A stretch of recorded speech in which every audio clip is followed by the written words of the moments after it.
We'll call to order the meeting of Haverford Township Zoning Hearing Board, Thursday, January 20th, 2024. Present at the front table to my far left, Jessica Vitale, a voting member. Evening. Ed McGargy, a voting member. Hello. Ernie Angelos, solicitor. Good evening. Bill Rhodes, voting member.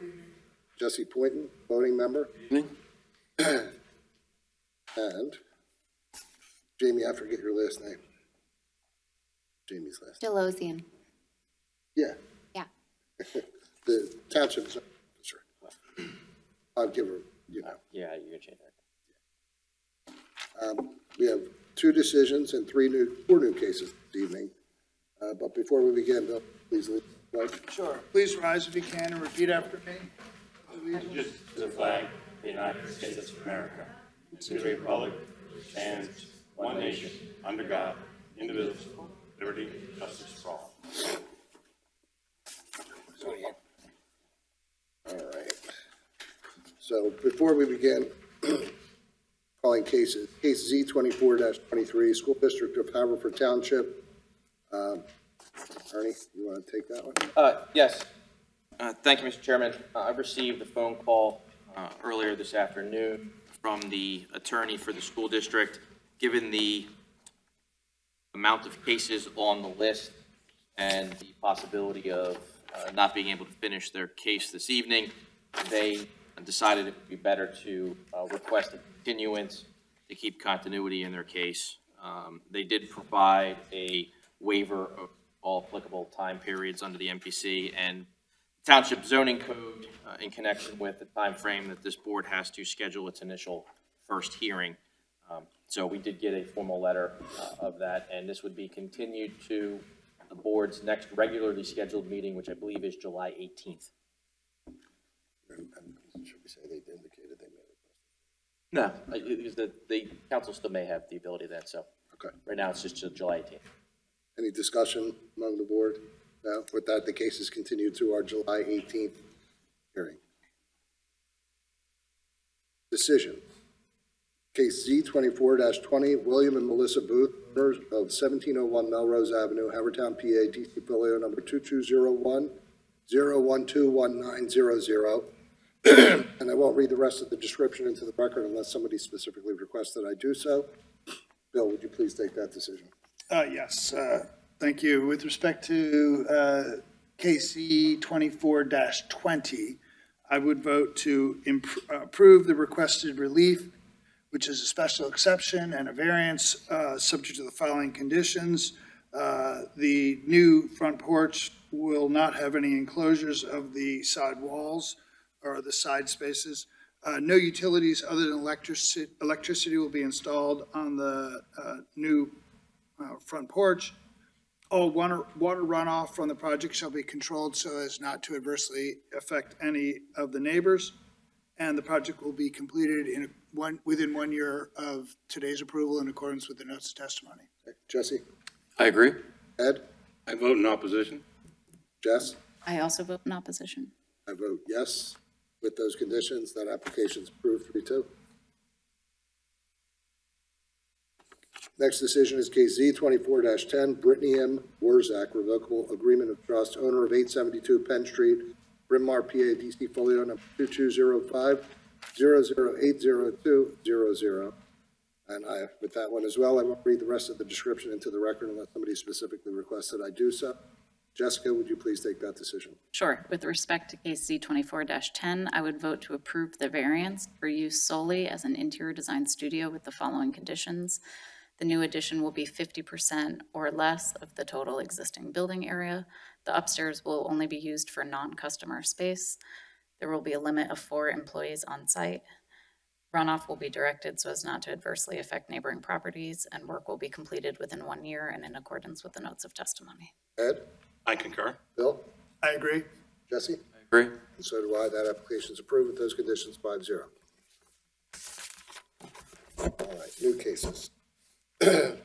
First one is Z24-18, St. John Newman Roman Catholic Church, owner of 380 Highland Lane, Bryn Mawr, PA, DC folio number 2205-0042501, represented by Gregory J. Davis, Esquire, who seeks a permanent variance from the impervious coverage, section 182-602C8 and parking, section 182707B, to allow the modular classroom to remain in its current location of the property. Property is an INS institutional and located in the 5th Ward.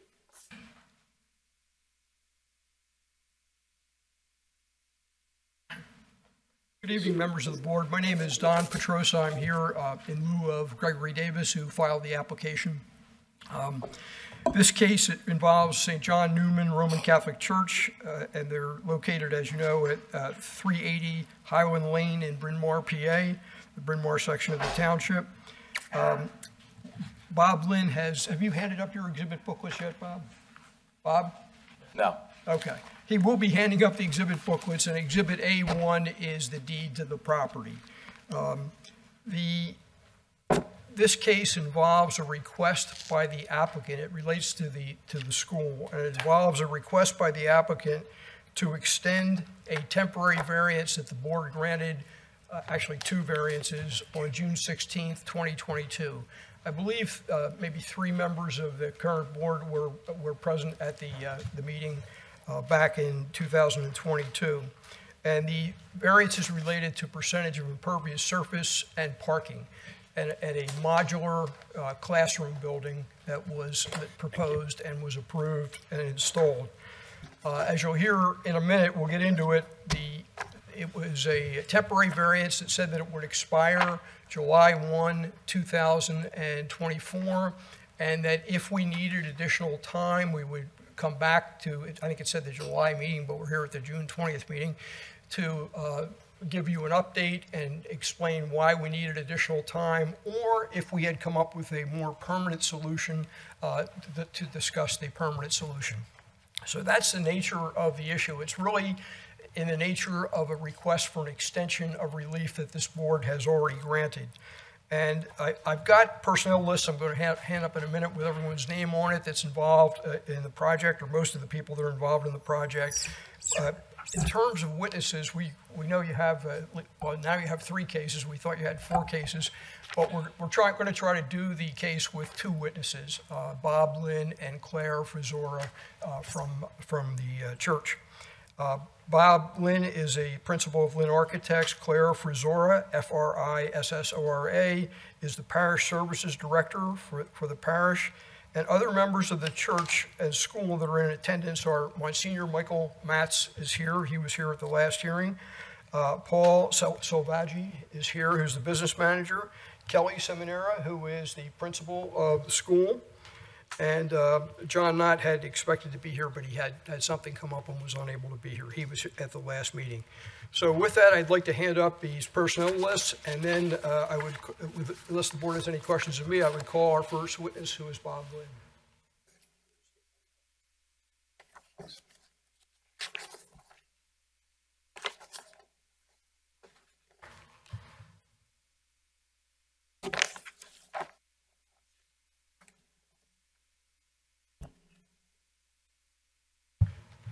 Please raise your right hand. Do you swear to tell the truth, the whole truth, and nothing but the truth, help you God?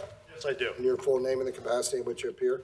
My name is Robert Linn, business address 1140 Providence Road, Media, Pennsylvania, 19063, and I'm here as an architect.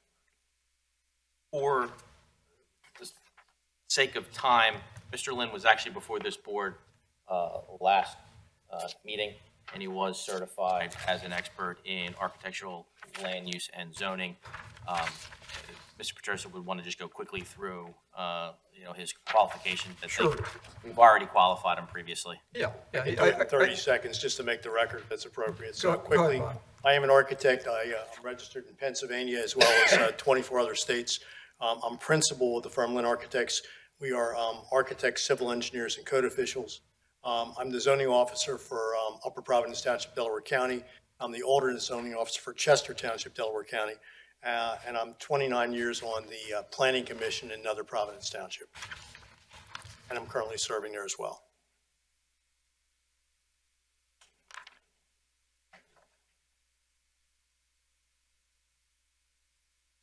So unless there's any discussion or objection from the board member, we'll accept Bob as an expert in architecture, land, and zoning.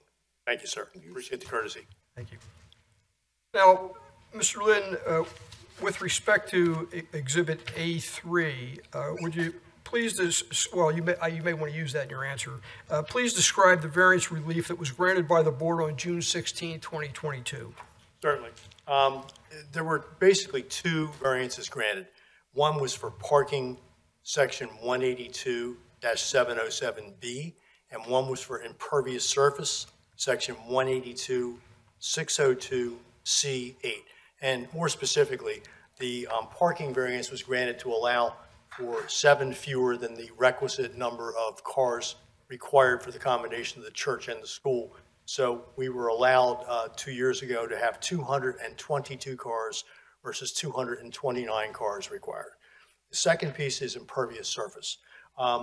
We are allowed to have impervious surface additional in 2022 of 0.38%, a little over 131%.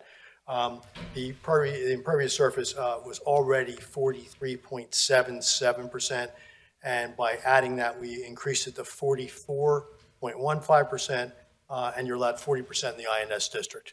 And by the way, what I handed up there, of course, you're familiar with my exhibit packets, but I also gave you a full 75-page transcript from the 2022 June hearing, in case there's something you want to refer back to. I have specific excerpts in my exhibit packet, but I gave you the entire transcript because when we're finished this evening, I'd like to have that entered as an exhibit for tonight's proceedings, because basically we're asking for a re-watering, if you will, of what was granted 2 years ago. For that purpose, you'd like this to be marked as Exhibit A11? Yes, I think please. I think it's also A6, Counselor, because we already have excerpts of it in there under A6, so maybe it's just a continuation. That's your call, though. No, we can put it on, just to keep it clean. We'll make it A11. A11. And actually, looking through mine, mentioned A3, but I'm not sure. I shortchanged I think you. it's 6. 6. 3? No. All right, let me see what I can do about that. I think that's a parking exhibit, Bob? Yeah, it was the parking. Yeah. I thought you referenced it. Yes. Tell you what, I don't need it, so I'm going to give you. Well, That's what that's it. All right, thank you. And just for the record, that prior case was application Z22-15, the prior variance relief. And yeah, we'll make it anywhere. You're missing an A6. It's hard to get good help these days. A6 with some excerpts. You don't have anything in your book on A6? No, good. Okay. A6 is good. Okay. And Bob, this was all in connection with a modular classroom building? The relief was related to a request to put in a modular classroom? Relief was related to a request to put in 2 temporary modular classrooms adjacent to the building. That is correct. Okay. And that was, that went over some parking spaces, but it was 1,409 square feet of additional impervious? Correct. There were, and I can refer to it in a minute in the exhibit, there were some parking spaces for 90-degree head-in on the side of the school. And those parking spaces, because of modular classrooms, were sliced off in effect. There was discussion during the meeting, would they become parallel parking spaces? There's frankly not enough room to convert them to parallel, so we kept them as just non-spaces. There was also quite a bit of testimony in June of 2022 relative to the number of spaces required by the church and required by the school, and the cumulative number, and the fact that when the school was there, there were 150 blank spaces during the time the school was there. There was also testimony back in 2022 by John Knott and Senior Mutz about the fact that there were very few occasions this parking lot was ever inadequate. They have 6 worship services. The traditional high holidays of Christmas or Easter, they might be a little bit short, but I don't know a church that isn't. But the testimony was they were the only times when there was ever a concern about parking, and they figured it out at that point. So the school's not in session at those moments as well, I might add. So in fact, the church actually uses the school's parking lot during those times. Bob, were there any conditions on the variances that were granted? First of all, I think the actual wording of the variance on page 63 of the original transcript is important, and it's a very short sentence, but it's, quote, if the applicant wishes to extend the variance, they shall return to the board at the July 24, 2024 meeting to provide an update on the need for a continued temporary modular trailer or to provide plans for a permanent facility for the board's review. That's the exact wording of the decision. There were two conditions attached. One was that stormwater be managed in accordance with the township code. I noticed that there was a plan and it's applicants for prepared by Yon Engineering, YOHN, dated July 27th, 2022, titled Post-Construction Stormwater Management Plan. It provided a new infiltration area immediately adjacent to the modular classrooms. The modular classrooms were very small and they're changed and impervious, but not only was that plan provided, it was submitted to the township, it was reviewed by the township and approved by the township. So if you look at applicants 4, you will actually see that. And I know it was reviewed by the township because there's a comment, revision 1 of August 19th, 22, township engineer's comments. So I know it was reviewed and approved. And applicants 5 is just a simple picture of the above ground portion of the stormwater infiltration adjacent to the modular classrooms. So those stormwater improvements were implemented, they were actually put in? Absolutely. Okay. Yes.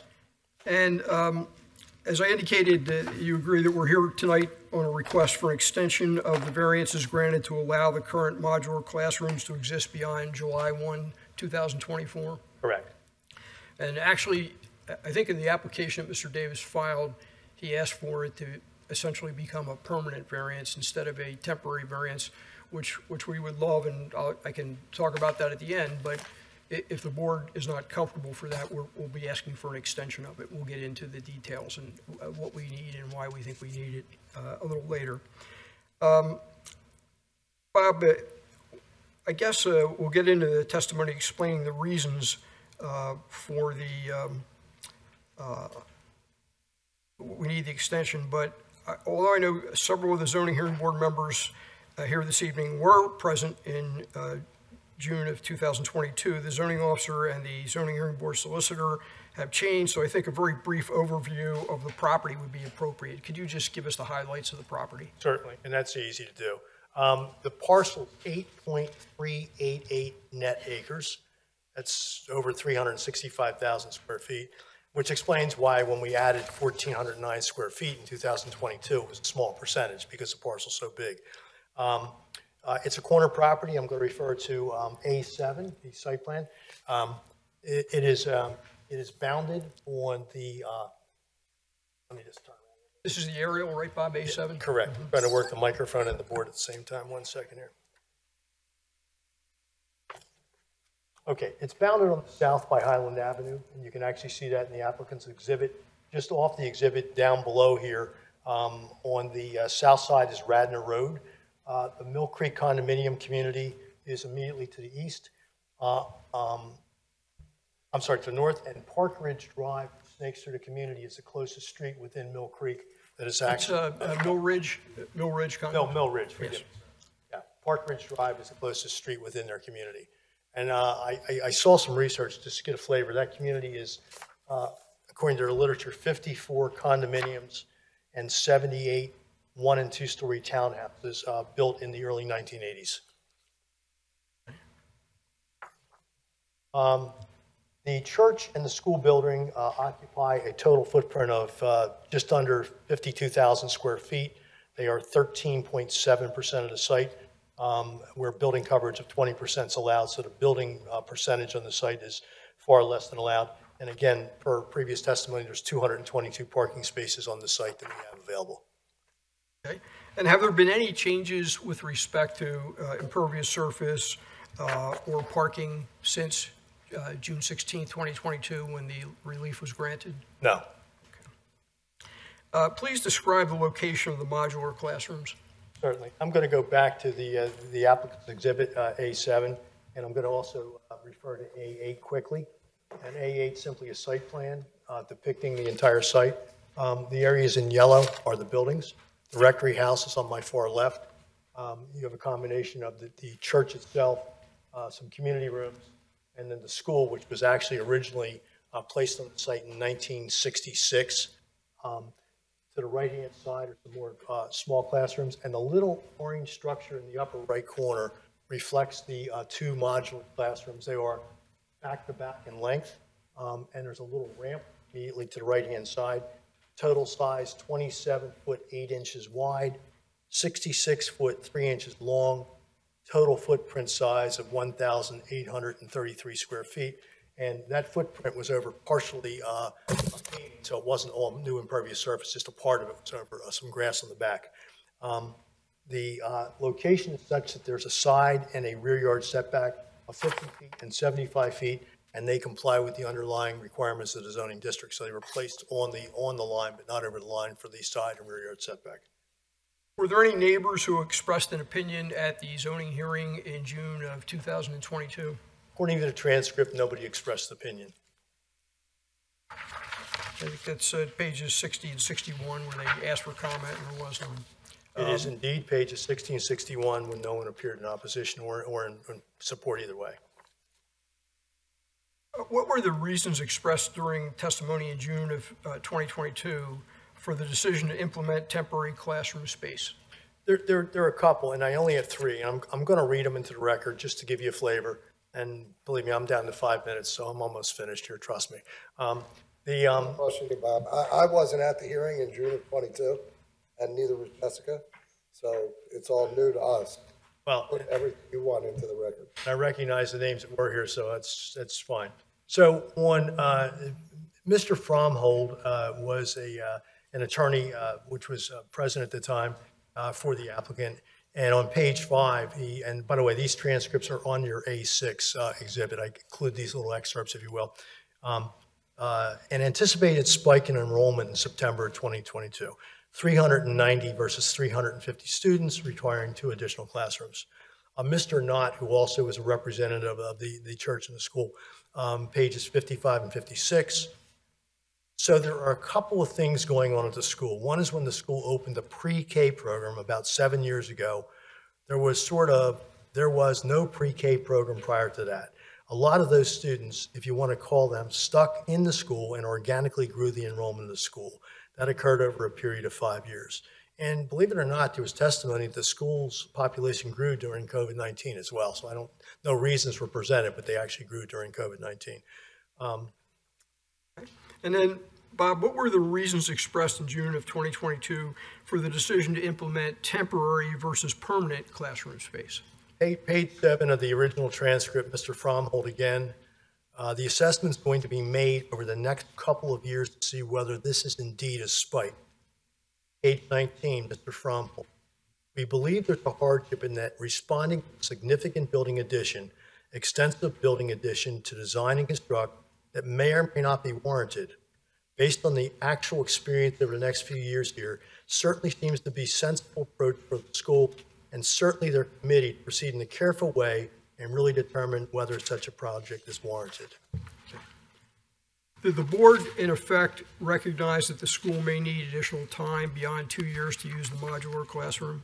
Yes, and early in the hearing, Mr. Malone actually identified, he said, page 7, is there a minimum time frame where your client would feel comfortable saying, if we don't have answers within X period of time, and I'm not suggesting a time, 2 years, that you would come back and ask for an extension and explain the status where you are in the process.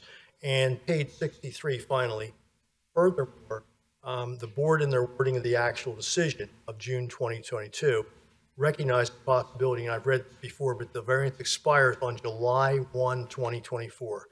The applicant, if the applicant wishes to extend the variance, they shall return to this board in July 2024 meeting to provide an update on the need for a continued temporary trailer or provide plans for a permanent facility for the board's review. And of course, we're here just shy of your July meeting. So we're not really trying to establish a new case for a variance. We're just trying to extend the variances that were previously granted on the strength of the record that was presented. Correct. I mean, this is one in timing. I mean, I believe all the variance requests were offered, reviewed, and ruled upon in 2022. So I believe anything relative to the standards and the hardship standards was already, adjudicated in effect in 2022. So, but we're here asking for a continued allowance to continue those variances forward into 2024. And I believe in the record, even the zoning hearing board solicitor seemed to acknowledge that the requests were de minimis considering the property. He actually used the words, the first questions on the first opening was, would you consider this de minimis? Of course, the applicant cleverly responded, yes. Yeah, I mean, I think it is a very small set of numbers in both cases that we're talking, both parking and impervious. So we're here to present the reasons for the request for the extension. Correct, That's our purpose. correct. Okay. What is the period of extension that you're requesting? Well, as I say, in the application filed by Mr. Davis, and I'm not faulting him because we would love to have that, he asked for the variances to become permanent Yeah, rather but than we temporary. didn't give them that, so you're, No, I mean, the quote that Mr. Lynn just read was that you'd come back in 2 years. Right. And explain what the assessment period told you. Right. Or how long you might need an extension. And I think I can help there, Or yeah. your plans for a permanent, assuming that maybe the need of your student enrollment was not a COVID spike, it's more permanent. And we do plan to cover that in the testimony, but a brief summary of where we are. I'm just not sure what you're asking for. Well, I can help. Well, we didn't get there yet, but a brief summary, and we're going to explain the reasons why. We'd like a 3-year extension, and I think, Bob, do you want to cover the reasons? Yeah, I mean, Claire Fosora is going to give you the numbers, the enrollment numbers, because I think she's far more qualified. She is, really in touch with everything to do with the school. But if the board saw fit to grant an extension, the reality of the situation is that anything we do here with permanent classrooms, and you're going to hear that we're actually proposing to put them in the same place as the temporaries for a number of reasons. She's going to explain to you all the other options the school has explored to go vertical, to do this, to do that, none of which panned out. And frankly, they were getting a bit frustrated, and they pulled me in at that point. I wasn't involved during those explorations. The process to go through fundraising for a capital campaign is a whole process to explain, but my expertise is to go through land development, and this will be a land development plan in the township, to prepare building plans. That between those two is 9 months to a year right alone. The construction period is about 9 months of a project like this. And you obviously don't want to proceed with spending a lot of money on either land development or building working drawings until you know you have capital funds. So the reason that Mr. Petroza has suggested that 3 years would help us, and we'll certainly do everything we can to truncate that process, is that there's a year to raise the funds, and it's a significant investment. And we can begin the land development process if funding looks like it's appropriate and it's going to happen. There's 9 months to go through the entire land development process and the building process, depending on whether we hit winter, depending on when this whole starts. We don't like starting projects November, December, January, because it makes no sense. So we either are going to catch a magic window where we're finished in a March and ready to start a construction. We want to be building as much as possible during the school year's absence. So we want to take advantage of at least the 3 summer months in the middle. If you add it all together and put it in a funnel and shake it, it's between 2.5 and 3 years. So we'd like to not waste your time in 2.5 years for another 6-month extension. I'd love to have this done in 2 years, but we are going to be asking for 3, and then this board can rule based upon their comfort level. You're going to hear, though, that the conclusion is this is not a temporary bubble in the garden hose passing through. Right. The school is a success story, which is great. Students are still coming. The pre-K program has articulated throughout the system, and they're just attracting students. And if you've been to the school, they're coming out of the seams, literally coming out of the seams. So we need at least 2 and possibly 3 classrooms. That's part of the study they're still doing, depending on grade level. I didn't mean to be long-winded, but that would hopefully set the stage for why we're picking a number of 3 years. 3 classrooms in the existing 2 modular units, or you're talking about adding another modular unit? No, as in a permanent structure. We would remove the modulars. We would Floors? 1 floor. We would give them back, but we have some room on the applicant's exhibit of the site plan. We have some room on the side here where there's a little playground area. So if we actually have done some schematic plans already for the school, whereby if we elongate this about to, I know you can't see where my finger is on the exhibit. If we elongate it to there, we can do 1, 2, 3 classrooms. We can continue the accessible ramp in a more intelligent manner than it's been built today, and we can still maintain access into the school, which brings you directly into the cafeteria on the back side of the school. So I think we're going to find 3. We're doing a little massaging inside the building. There's no teacher's lounge and no toilet for the teachers. So that's other than this, but we're trying to also repurpose a space behind the stage for that. And I don't want to get in the weeds with all the details, but we really have spent some considerable time studying the options and the alternatives. And we thought we owed it to you to come in and explain some of the efforts that we made and some of the options that we looked at that just didn't pan out. Bob, have you or your client received any feedback from the neighborhood on tonight's request for an extension of the June 2022 approval? No, nothing formal, but we were all here last month when a representative of the adjacent condominium association came to the stand. Unfortunately, I was here. I would never have known about it if I wasn't here by coincidence doing another case, and said they had some concern. They had some water in the basements of some of their units. And I immediately took that concern back to the school, and I asked the school if anyone had reached out with concerns, in the past, in the present, about stormwater, and there was no communication. So the school proactively reached back to the condominium association, reached the president, who is, I believe, the lady speaking at the podium at the last hearing, and indicated a desire to have a conversation. That was an amenable conversation. Unfortunately, the scheduling was such, I would have loved to have it occurred before tonight, but they were unavailable to meet before tonight, indicating next week would be a better time to have the conversation. So no, we didn't get any feedback except informal. I do not really believe that anything relative to stormwater over in here has anything to do with this little 1/3 of 1% increase with our system. But the church has been there for 60 years. What the church said to me, look, we're a good neighbor. So we're certainly not going to ignore it if it is our problem. Furthermore, Claire Frisora went out there in that pouring rainstorm last Friday. It's braver than I am. And she actually checked the entire parking lot to look at the water coming off the parking lot, and didn't see anything physically crossing the 20-foot landscape buffer, but it was one storm event. So she actually went out there and looked at it, tried to ascertain whether it was a problem, but at least we have an assessment of that. I have not assessed anything to do whatsoever with the condominium association. I did note in trying to understand the problem, because I was concerned that, and I'm not saying this is the issue, but all the downspouts from the condominium association roofs drain directly at grade or a slight extension of grade. And as an architect, whenever someone says to me, I got water in my basement, first thing I say is, have you checked your gutters? Have you checked your downspouts? Because, that's built before systems, Mr. McGargy's expertise, before systems were really starting to show up in the 80s. I don't know what is out there, but I do know the roof drains directly to the yards adjacent to the houses. So I'll leave that at that. And again, I will be part of whatever meeting takes place with the condominium association. And if indeed there's something we can do, the church has said we're willing to work with them. So I don't think it's tied to tonight's extension.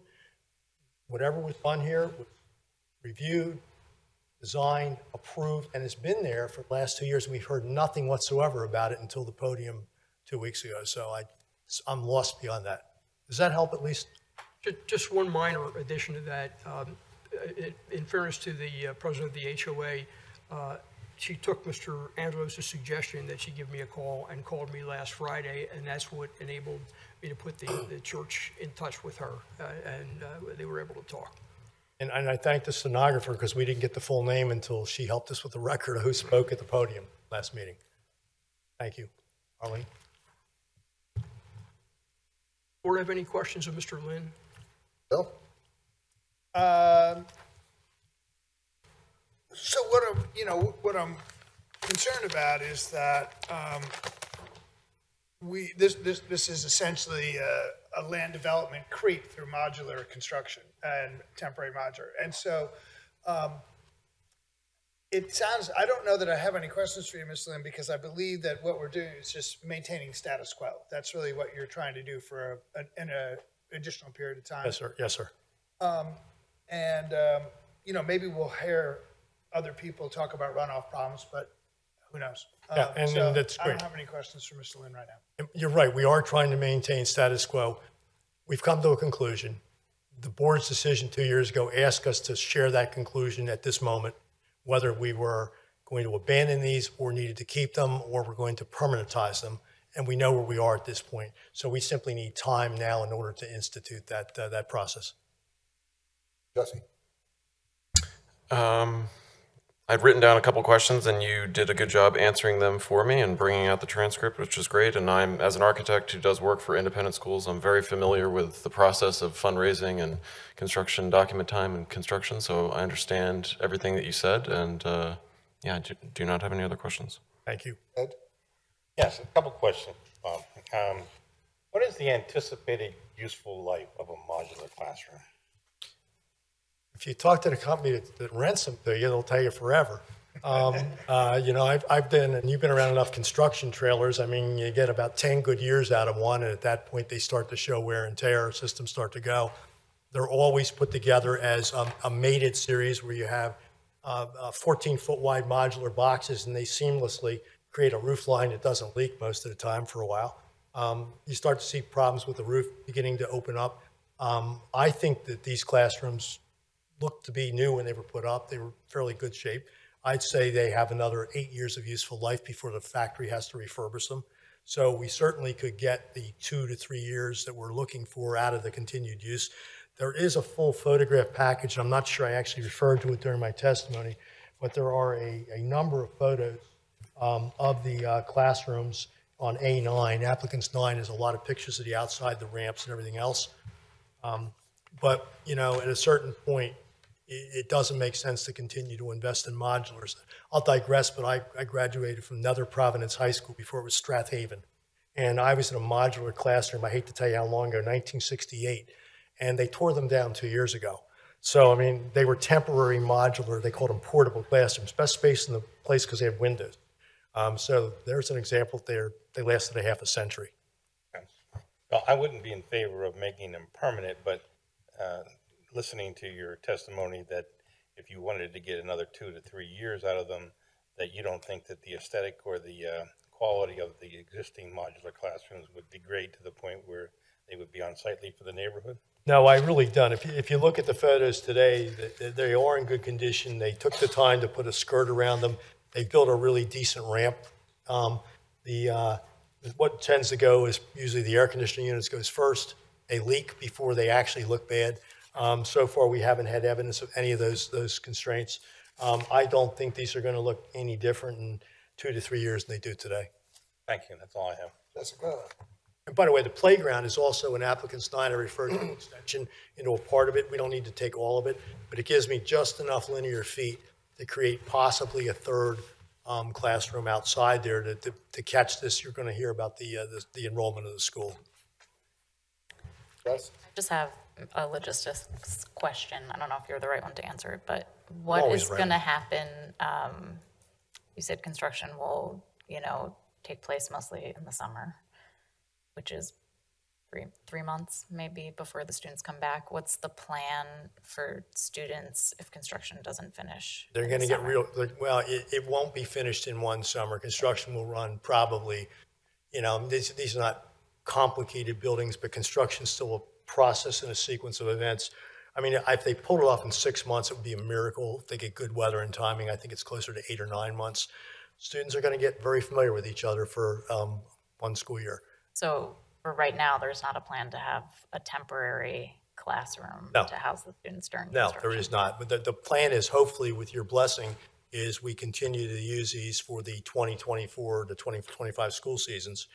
And in that time, we do our planning, we do our diligence of land development, any additional stormwater we might need, anything else to do with these.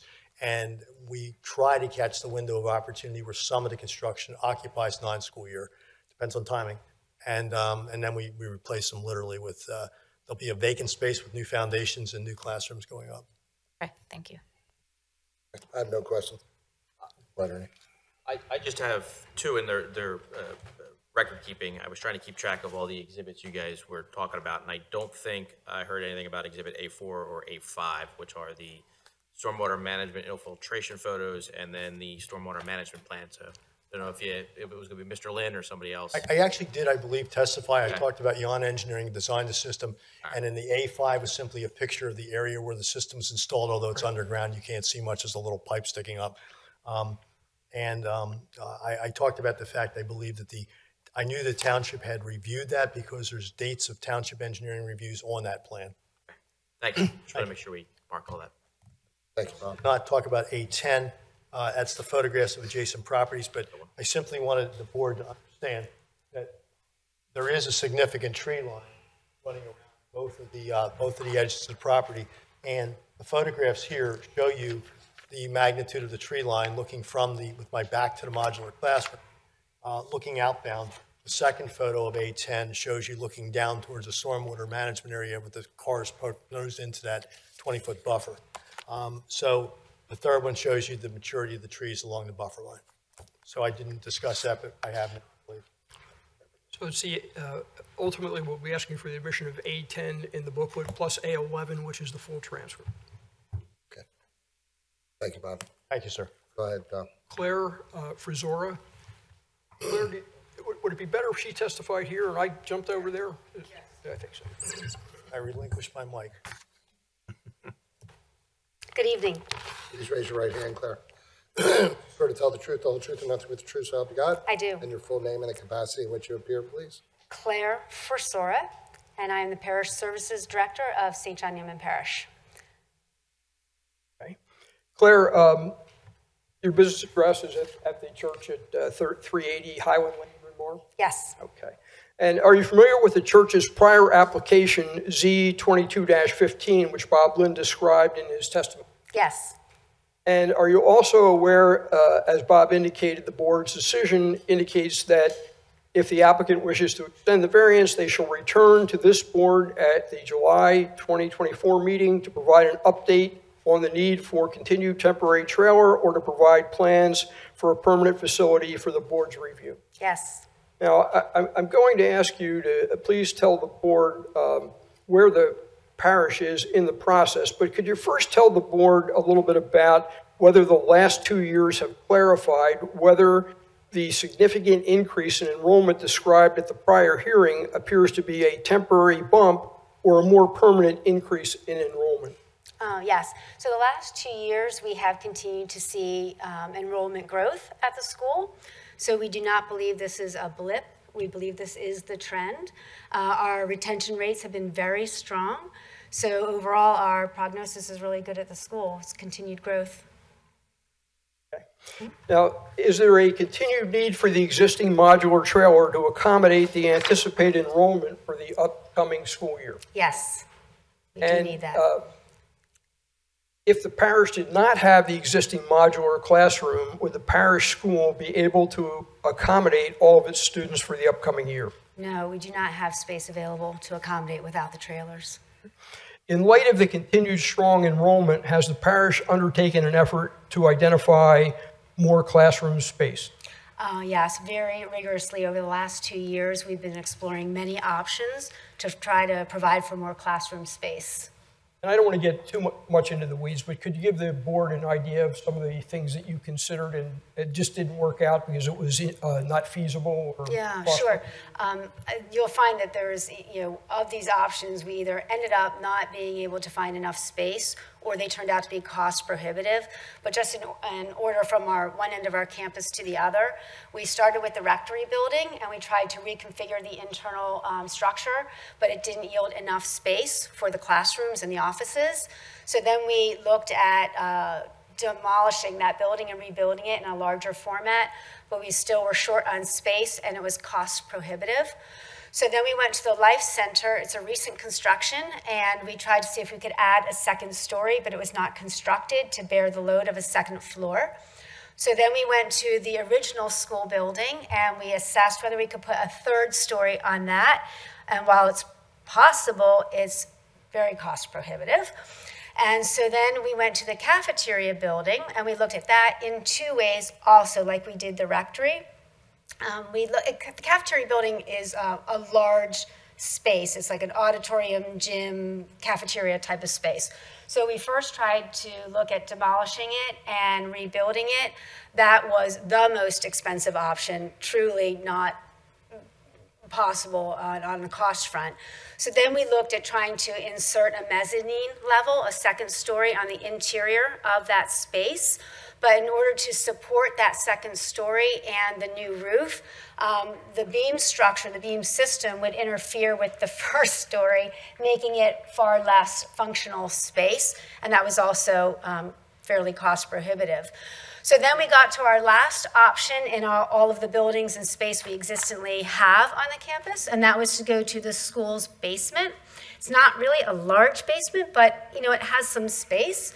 But by the time we looked at making it accessible so that we could get down there, there really wasn't enough space left to have 2 reasonable classrooms to move forward with. So those were, over the past couple of years, those are all the different possibilities that we explored to try to come up with space in the configurations or in the building structures we have. And again, without getting into too much detail, you had consultants, a few different consultants Yes, that were we did. advising you on these matters. Yes. Since none of the options that the consultants were coming up with, what did the parish do?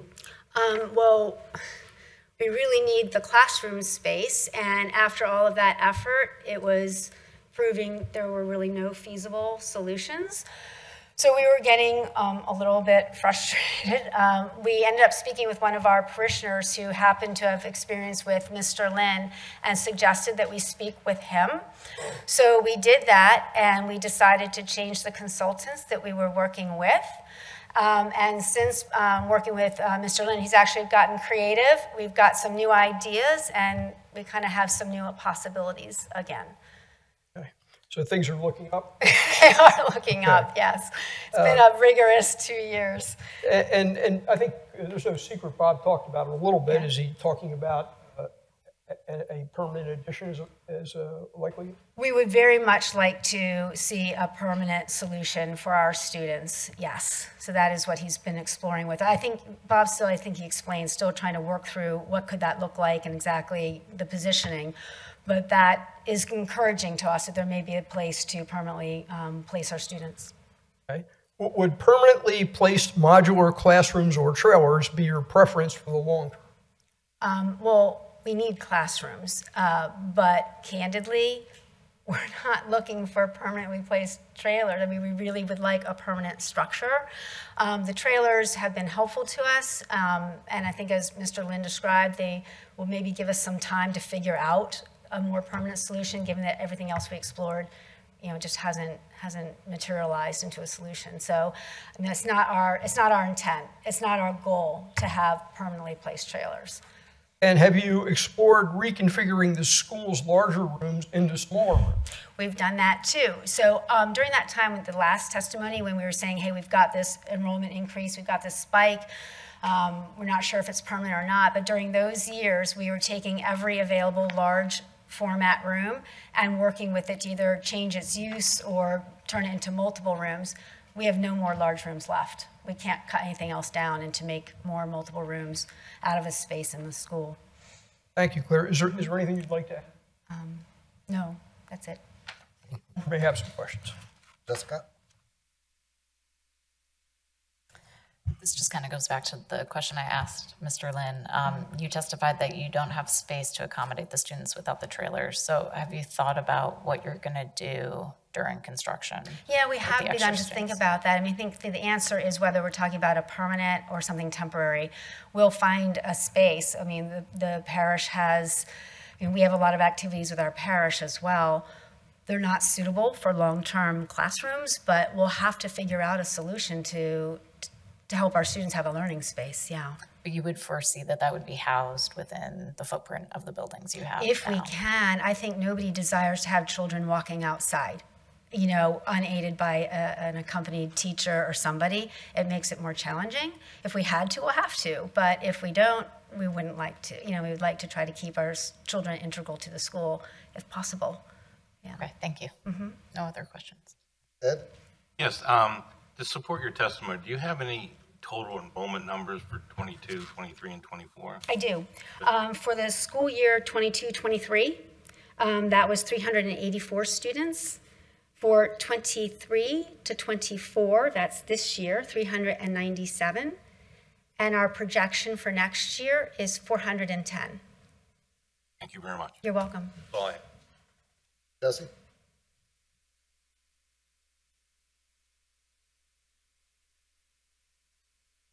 Would you accept as a condition that when you, if we were to grant a 3-year extension, that you would come back with plans for a permanent structure and also include your plan for the temporary classroom situation?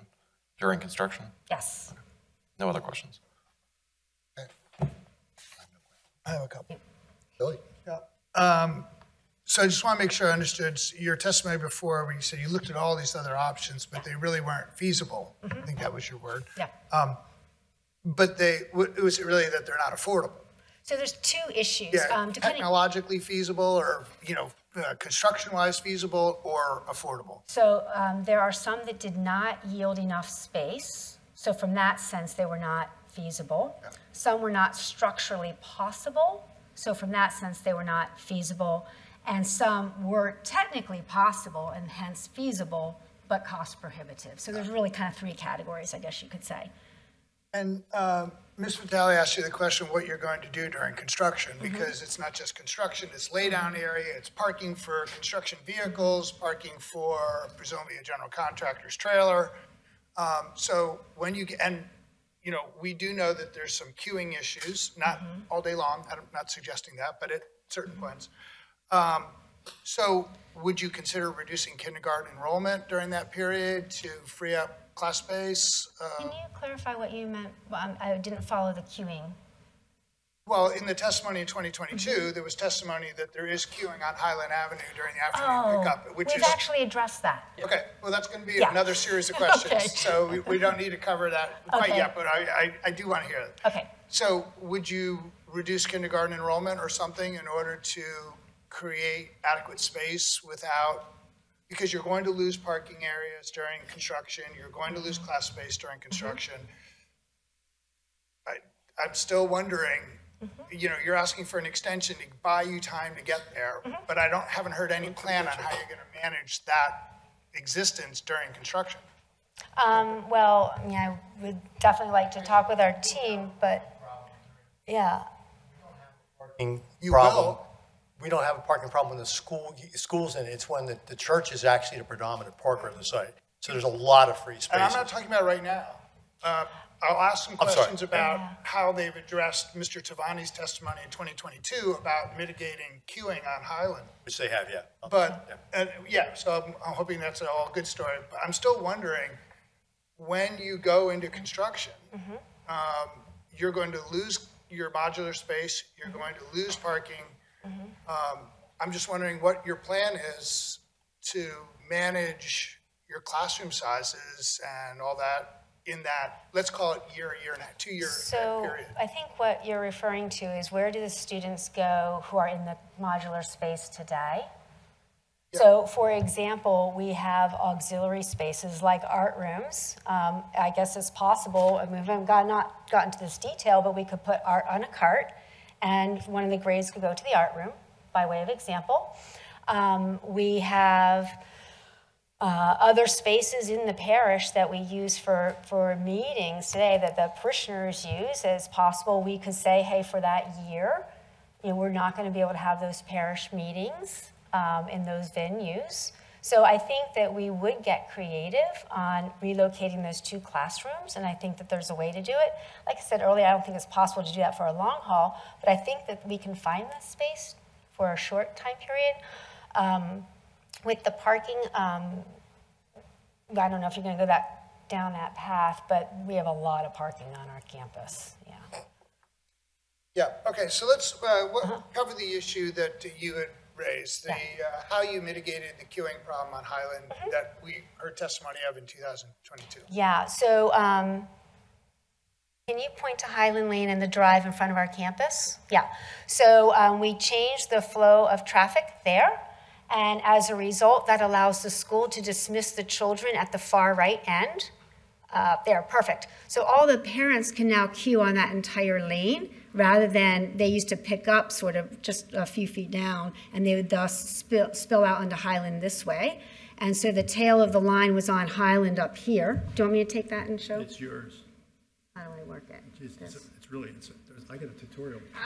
Okay. So we used to have the students come out of the school here, and the parents would pick up, because the flow of the traffic used to come down this way. So the cars would come here, they'd wrap onto Highland, but now we flipped every day of the week for church and everything. We now have the traffic flow this way, so the children come out of the school up here, and the parents then are queuing down that whole. Okay, thank you. So obviously, this is a problem that you guys have been dealing with for a while. It didn't just, the analysis didn't really begin in 2022, or you'd already been thinking about this problem. And so, if you're going to pursue a permanent, what is the fundraising plan? Are you in a quiet phase now? Have you developed your fundraising materials? I'm trying to get a sense of how long is this 2.5, 3 year period you're talking about? Do you have a target number for fundraising, and are you in a quiet phase yet? So that's where we need Mr. Lin to kind of get to those sketch designs where you guys are also comfortable, and so that we can go ahead and say we've got a plan to start working with our parish. But we have worked with a fundraising firm, so we have a sense for what the timing would be to put those plans together and to then raise the funds. Our parishioners are excited about an opportunity to do something with the school, so we know we have their support. Okay, and you're not in another capital plan now? No. Okay.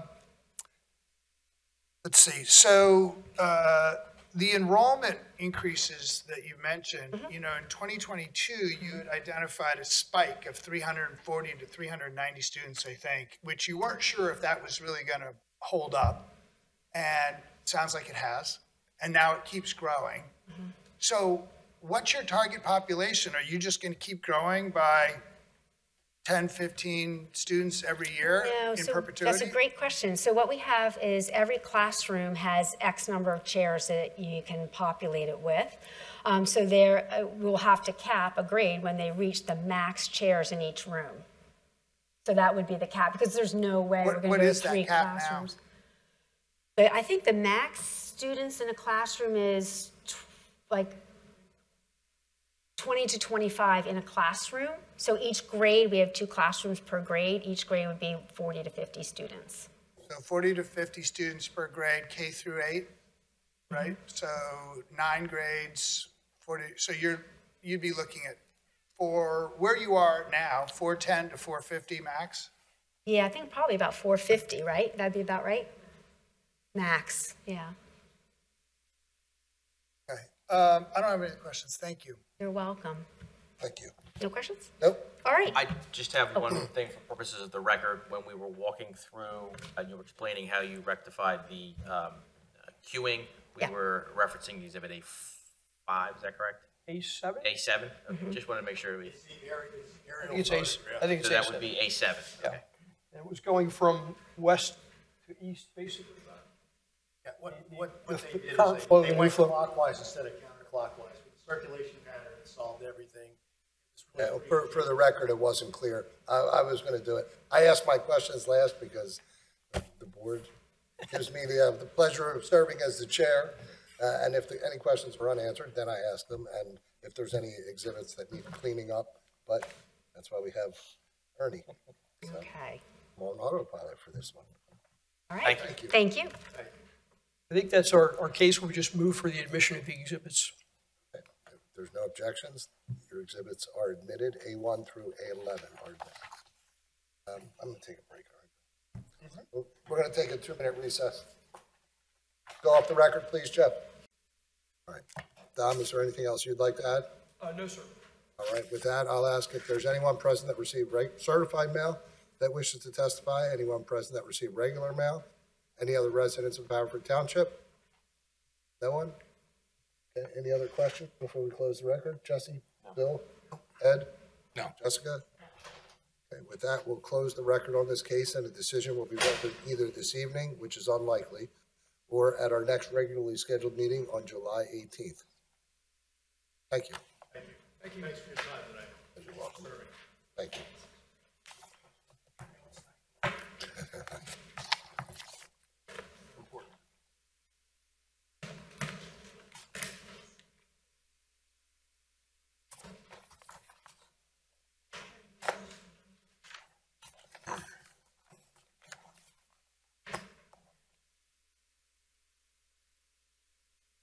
So Jamie's here for this one. Hi, Jamie.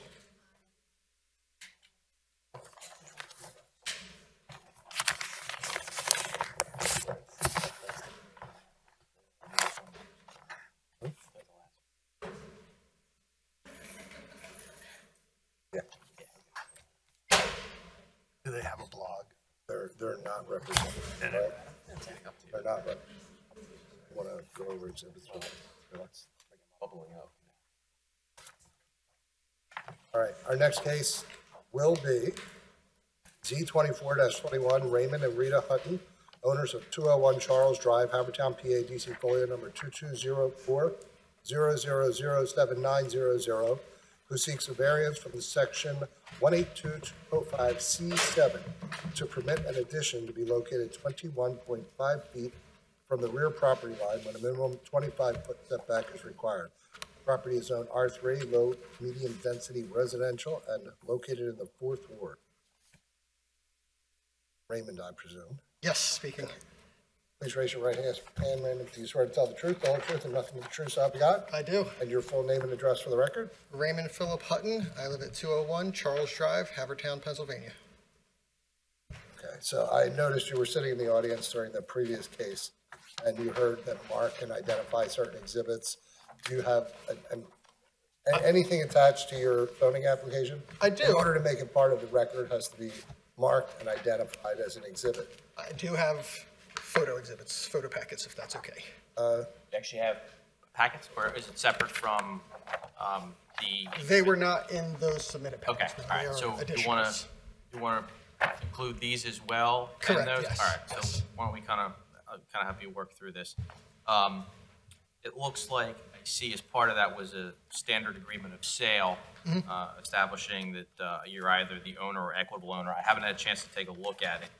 Did you close on it, or is closing coming up? We did. We closed. Okay, We've all right, been in the so- house since okay. 2011. All right, so you guys are the current owner of the property. Let's, we'll make the agreement of sale exhibit A1, A for applicant. And then as part of your application, you had what looks to be a packet with some, looks like 3 pages of elevations. And then 3 pages of floor plans, so to speak. Okay. Why don't you want to do that as a collective? Do you want to break it up? Why don't we do this? Why don't we do the 3 pages of, the 3 pages of elevations. We'll make that collectively A2, and then the 3 pages of floor plans, we'll make that A3, and then you said you had some additional photos. I do. I have additional photos here. What was A1, Ernie? I'm sorry. A1 is the agreement of sale. The D. Yeah. Okay.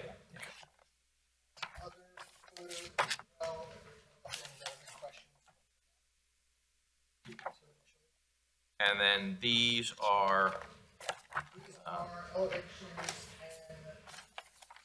photos of the existing condition. Yeah, so Okay. just to give a scale to what we're asking in real life as opposed to the God view of the survey drawing. Okay. And then we'll make this exhibit A4.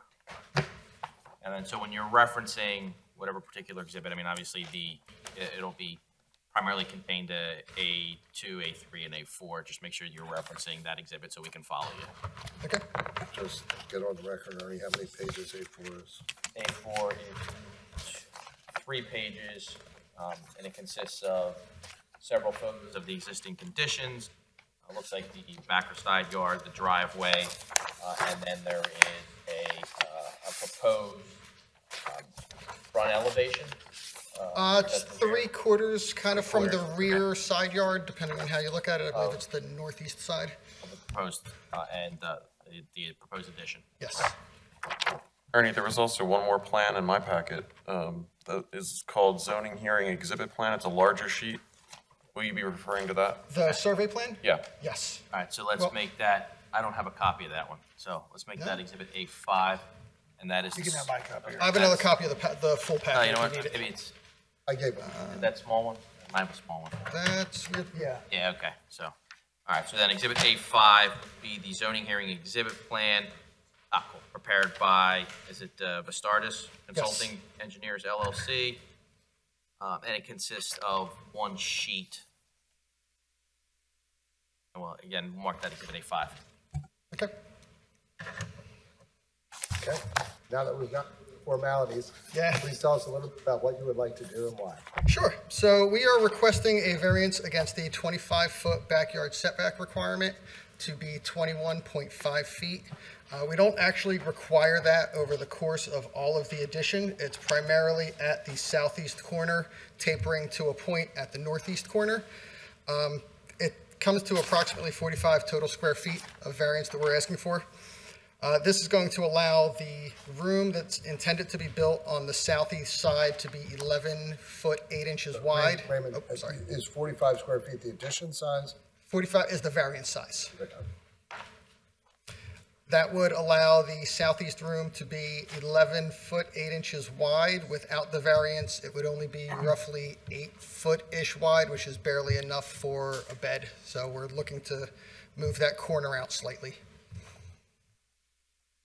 On the picture packet, I guess that's Exhibit A4. I just want to talk to that for a second. The first picture is that rendering from the northeast corner of where it's going to be. The second image is really well done in Microsoft Paint, outlined it in red, where those chalk lines have been laid for a month or so, where the addition would serve in real life. The second page of A4, the first picture is just a closer version of that to see the scale of the addition against the current house and the property. The picture under that in the blue painter's tape is a representative area of the variance being requested to show an actual scale of how it shows in the real world. On the third page is a picture of the view facing our east side neighbor, showing the foliage and the brush of how little view they have towards where the addition would be placed. And the last picture is then a view from that hill where those bushes are, showing the scale of that variance requested and how it's not very distinguishable from the 25-foot line to the proposed 21.5-foot line. So that's what you'd like to do. Yes. If you could give us a bit of information about why. And as you may have heard, I don't think they actually came out and said that this was our hardship, but for a variance. Understood. Hardship. So we actually came to one of these 2 months ago before we submitted, so we'd have all of our questions that we expected you guys to ask, so we'd have good answers, at least hopefully reasonable answers for you. The human hardship is, and I know that's not a super concern, but my wife's father passed late September last year. We brought my mother-in-law, who's been living with us. We're currently in a 3-bedroom house, so between us, 2 children, and him, she's been sharing a room. So we're looking to build the addition to take care of our aging mother.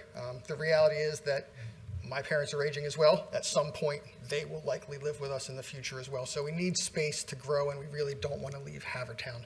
From the property standpoint, if you look at A5, we're 30 feet back from both streets. The north side is what would be considered our side yard, and we're 30 feet back from that as well. I can't speak to the original intent of the builder. I believe the house was built in the 70s, but it seems as if both yards, front and side, were treated with front yard setbacks. So that moves the house so far deep into a corner property that we really don't have reasonable space in the back. So that's why we're asking for the variances. We just don't have room to do it. We have considered building forward because we have that paddock roadside would be considered a side yard. We can go 12 feet off of that line, but that's functionally the front of our house. It also, so we'd be building a master bedroom for an aging mother closer towards the road. It just didn't make reasonable sense. From a building standpoint also, that meant relocating a lot of the home's infrastructure just to put 1 bedroom there, and it really broke up the property and frankly just didn't look good. Now kicking out where the rest of the homes on that paddock are 30 feet and we'd be much closer to the curb. It just aesthetically didn't stay with the neighborhood. Because you're a corner. Because we're a corner, yeah. We found out that the hard way. Corners are not particularly fun.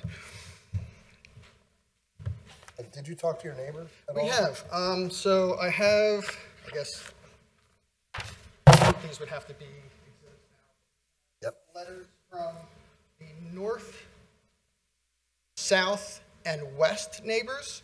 We have a verbal yes from our east neighbors. They're first-time homeowners. They just closed on their house and moved in at the end of April. We've spent multiple hours working through the engineering plans, the site plans, and they said, looks good. we don't want to sign anything because we have no idea what it means. We've only been in the house for a month and a half. So we've given them contacts at the township. We've given them more than we could ever imagine. And then they still said, we don't know what we're signing. We don't want to sign anything, but we're not objecting. So we got a verbal yes from them, but they did not want to physically sign anything just because they didn't know the ramifications of it. Okay, so how about if we mark the 3 letters you just handed up collectively as Exhibit A6? And just for the record, those letters are letters of support or not in opposition of the requested proposed addition, and they are from a Michelle Robinson at 165 Charles Drive, Sophia Lim at 601 Paddock Road, and can't read the last one. Mike Italiano. Mike Italiano, okay. And his address is 205 Charles Drive. So we'll collectively mark these letters Exhibit A5, you said, right? 6. Or at A6, right? Go ahead. Sure. One of the other questions that we've heard come up in previous meetings, so I'll address it now, is have we considered the water runoff? We have the south side slope of the new addition would be the new, the south side roof would be over the existing impervious area, which is the driveway, which currently moves down and southward to our south side neighbor. So we don't expect any new additional runoff following that water flow. The north side slope would be facing towards the front of our yard, and we would want to direct that towards roughly where the tree is on the A5 exhibit, towards the front of the yard. So again, trying to mitigate any additional runoff down the driveway to our south neighbor, who is downhill due to where we are. I have spoken to him at length, and we have a handshake agreement. There's no expected side effects of the addition, but if there are, that I would be more than happy to mitigate any drainage issues that he has on his land. And we've been neighbors since 2011. We're pretty comfortable with that handshake agreement. But we have discussed it. We don't expect anything, but we have discussed it, and he's fine with it. Questions? Jesse? Yes. So is it a 1-story addition? We're a split level, so it has to be 2 stories. First story would just be garage, basically to give it the legs to stand on to build the 2 additional rooms on the 2nd floor. And the primary uses, as you described, would you call it a mother-in-law suite? Yeah, it's going to be a second master so that she has her own walk-in shower. Her knees are getting bad, and our split level is currently 1 step into the house and 5 steps upstairs. So and those steps are really wide if we ever needed a chair. Like, our house is prime set up for taking care of an aging relative, so we want to build her a space here. As we've been concurrently looking since she moved in last October, we even tried to buy the house 5 doors down, and there's just nothing that's really elderly suitable, if it's okay to call it that. Like, this is the best case scenario for us. And in the addition, will there be a separate cooking facility, like a second kitchen? No. All right. And I was confused about the drawing, and I'm going to refer to A3.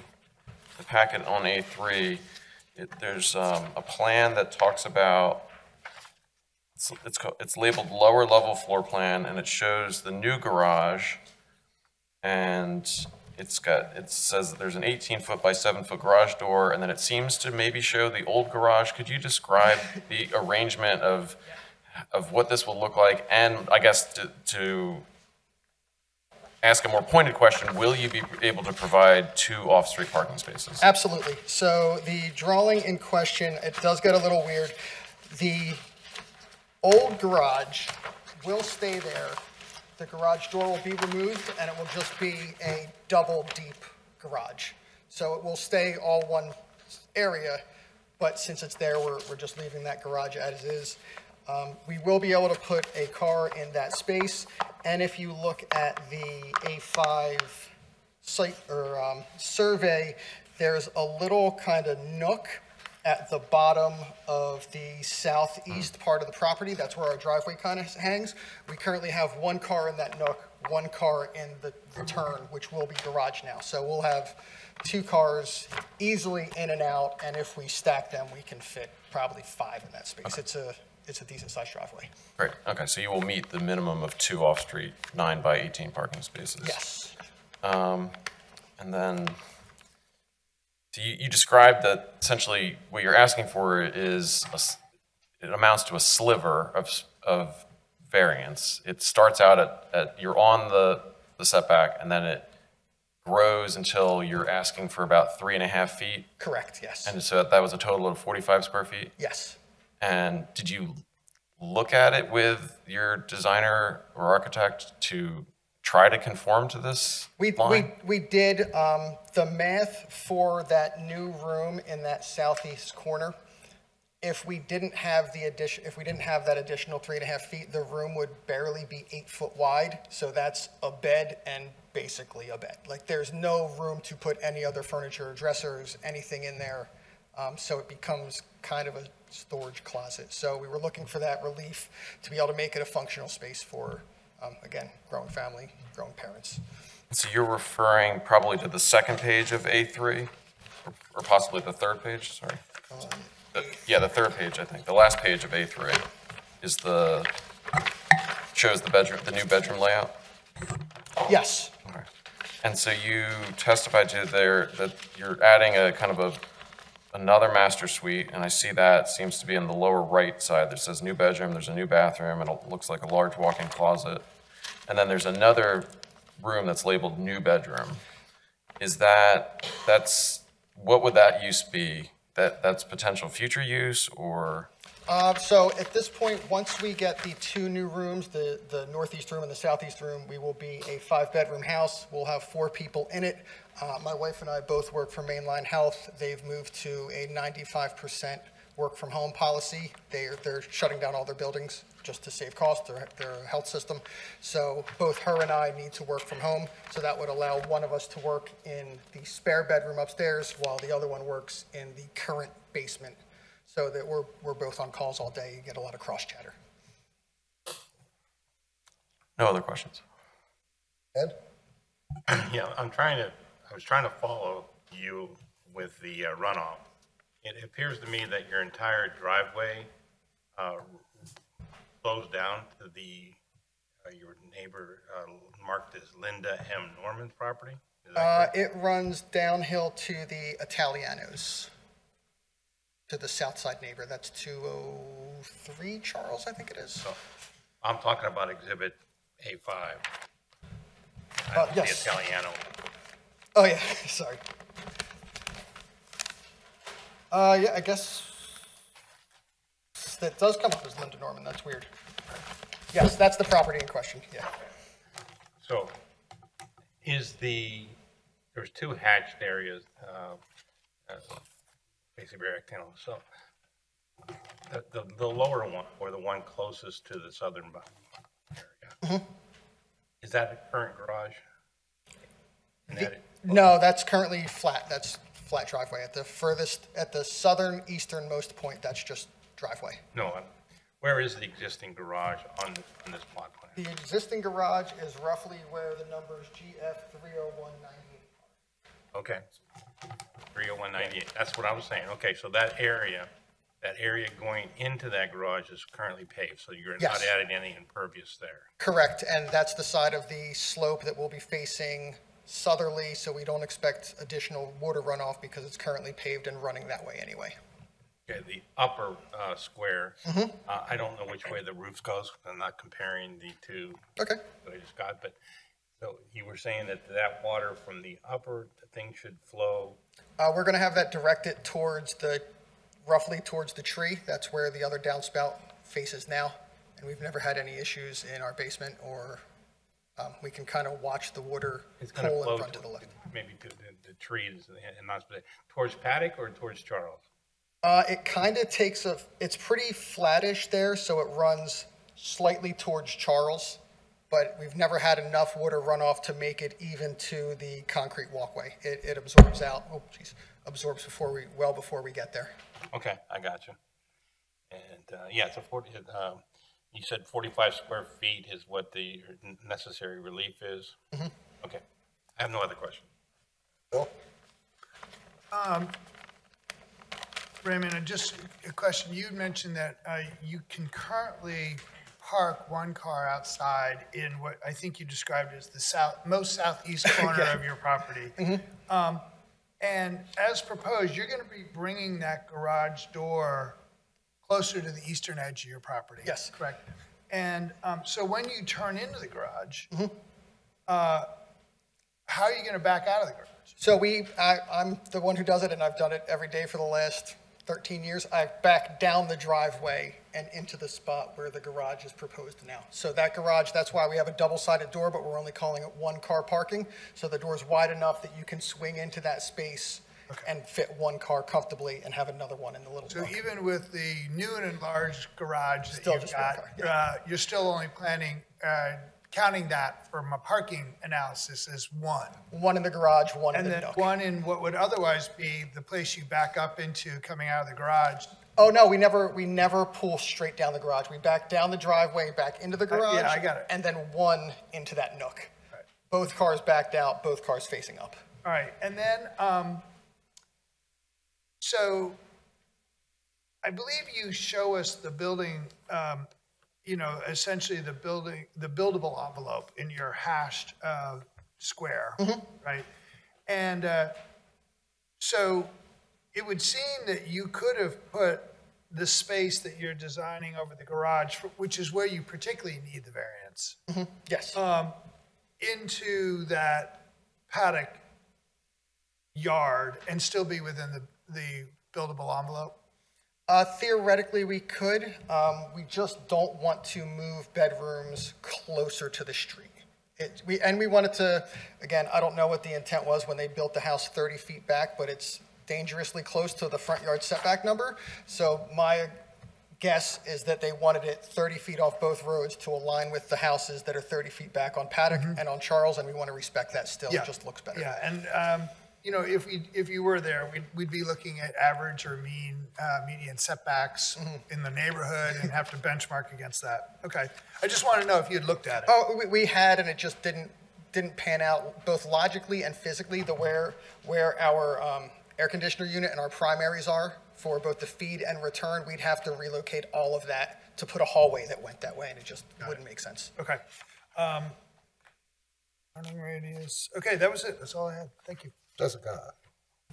So once you do your addition, how many total bedrooms? We will have 5 bedrooms. 5 bedrooms, and how many offices will you have? One of those bedrooms we will use as an office, but it would still be a functional bedroom, closet, window. And then I work in the lower level of the split. Lower level basement, that's where I work. I call it the office. That's where we currently work now. It's not particularly big. And that will probably get repurposed to a kid's playroom / my office. You currently have 3 bedrooms. We currently have 3 bedrooms, yes.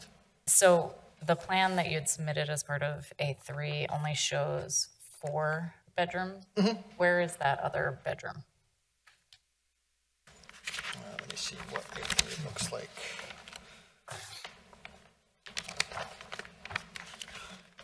So, new bedroom. Okay, so if we're looking at A3, it would be, and I'll kind of show it to you guys. We didn't put it in the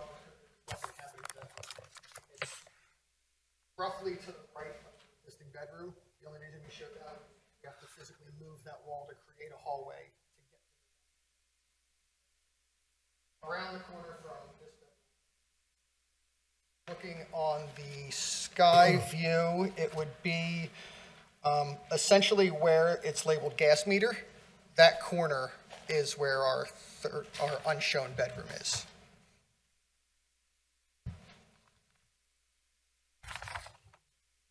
And I think they're all 11 and a half foot. They're not particularly large bedrooms. And then past that bedroom, presumably there are stairs down to That's your the 5 living stairs down room. to the main Okay. level, family room, dining room. And at any point, did you look at adding another story on top of your family room? living So room? we briefly talked about it. The way our property slopes, when you look, and we're a split level, so when you look at it from the front, we look like we're a level and a half, but when you come around to that garage side now, that's probably 33-ish feet or so. So depending on where you measured the 35-foot max height, we just didn't even want to get into that question, and tearing roofs off and going up didn't seem nearly as easy as moving out to that area that we have. But we had considered it. And you testified that in the future, your parents may also be moving into the house. In that case, do you see a future addition or? No, without sounding too morbid, my mother-in-law is about 10 years older than my parents, and her health is not significantly, but noticeably less than my parents. So the foreseeable future is at some point she would pass, my parents would age, and they would move into that same master suite, already set up to be kind of elderly accessible. I don't have any other questions. Thanks.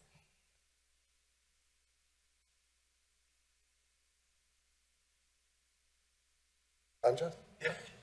I have a hard time hearing you sometimes. Sticks are terrible and now, even with the microphones, so it's hard to hear. Ed, do you have anything else? No. Jesse? No. Billy? No. And neither do I. Anything you'd like to add? You had mentioned to the other group that they probably wouldn't get a decision this evening. Is this something that might be decided this evening? That's how quickly Jamie moves her case along. Okay.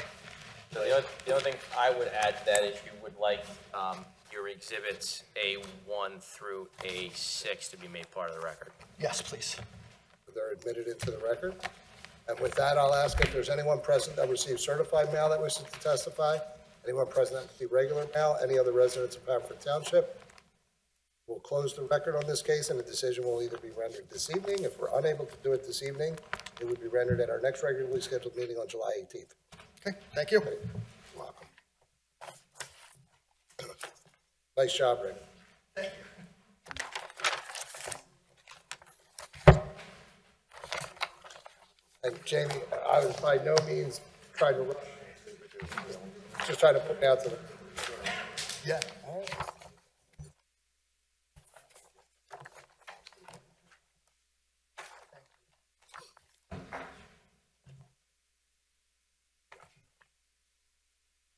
Ready, eh?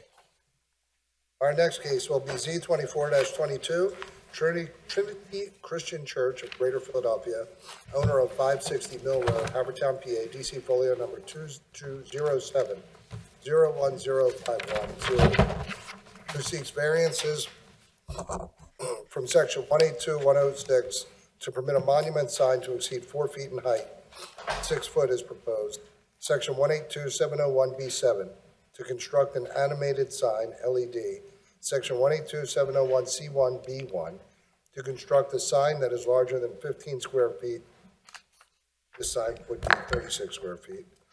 And from section 182-701C3B2 to permit the sign to be illuminated with both direct and indirect light when only one type of lighting may be utilized. Not sure what that means. The property is zoned institutional and located in the 8th Ward.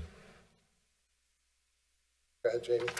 Good evening, Jamie Jen here on behalf of the applicant, Trinity Christian Church of Greater Philadelphia. They are located at 560 Mill Road in Haverford. They are a Chinese-American church. I have 7 exhibits, and I'll kind of go through them very quickly, and then I have 2 witnesses. Are they pre-marked, Jamie? Yes, they are. I don't need to write furious. It's what? I don't need to write furiously. Exhibit A1 is an area of the property, and there you can see the frontage on Mill Road to the south. It is improved with a church building. There is a small office building that is closer to the street, and there is a long driveway and a parking lot. The property is approximately 6.5 acres. Exhibit A2 is just a survey of the property, and you can see the existing improvements a little bit better, and you can see that long driveway. That's approximately 400 feet long, and it's about 300 once you get to the facade of the building at the rear. Exhibit A3 are a couple photos of the existing sign. The property used to be owned by Suburban Jewish Community Center before it was purchased by the church. I know the zoning officer had indicated in his letter that there was no, let's say, record of an approval for that sign. When the church moved or relocated to this location, they basically kept that existing sign but just changed the name. So that are, a couple photos of the sign that used to be there with the prior owner. Exhibit A4 are some photos of the existing condition. The first page, you can see the view looking north on Mill Road. The existing sign, again, with the new name is to the left. There are a few smaller signs as you look to the right of the driveway. Second sheet of that is another view of the existing condition. This is looking west on Mill Road, and again, you can see sort of the multiple smaller signs there. The third sheet is the view looking east on Mill Road. You can see that the sign is a little bit concealed behind existing landscaping. Again, that building that's to the right of the driveway is that existing church building or the office building. The last sheet of that exhibit shows a closer view of the existing sign and the dimensions of that. Exhibit A4 is a detail of the proposed sign, and I think there might have been mention of a 3,600 or 36 square foot sign. We are actually proposing the total dimensions of the two faces of that LED sign and the nameplate would be 22 square feet.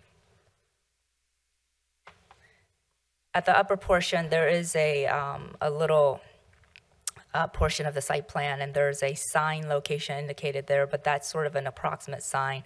I think we may want to move that closer to the blacktop drive so that there's a little bit of room as you come around that corner. So that is, again, an approximate location. It will be a little bit field adjusted.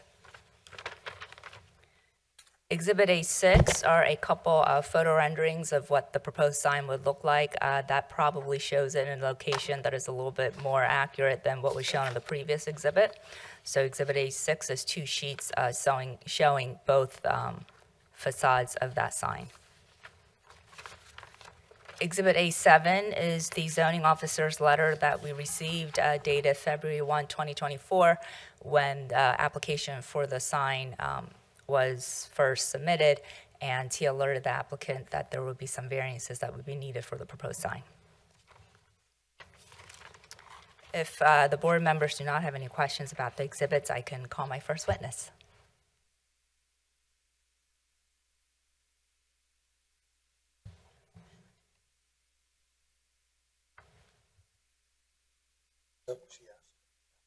Are you done with your presentation, Jamie?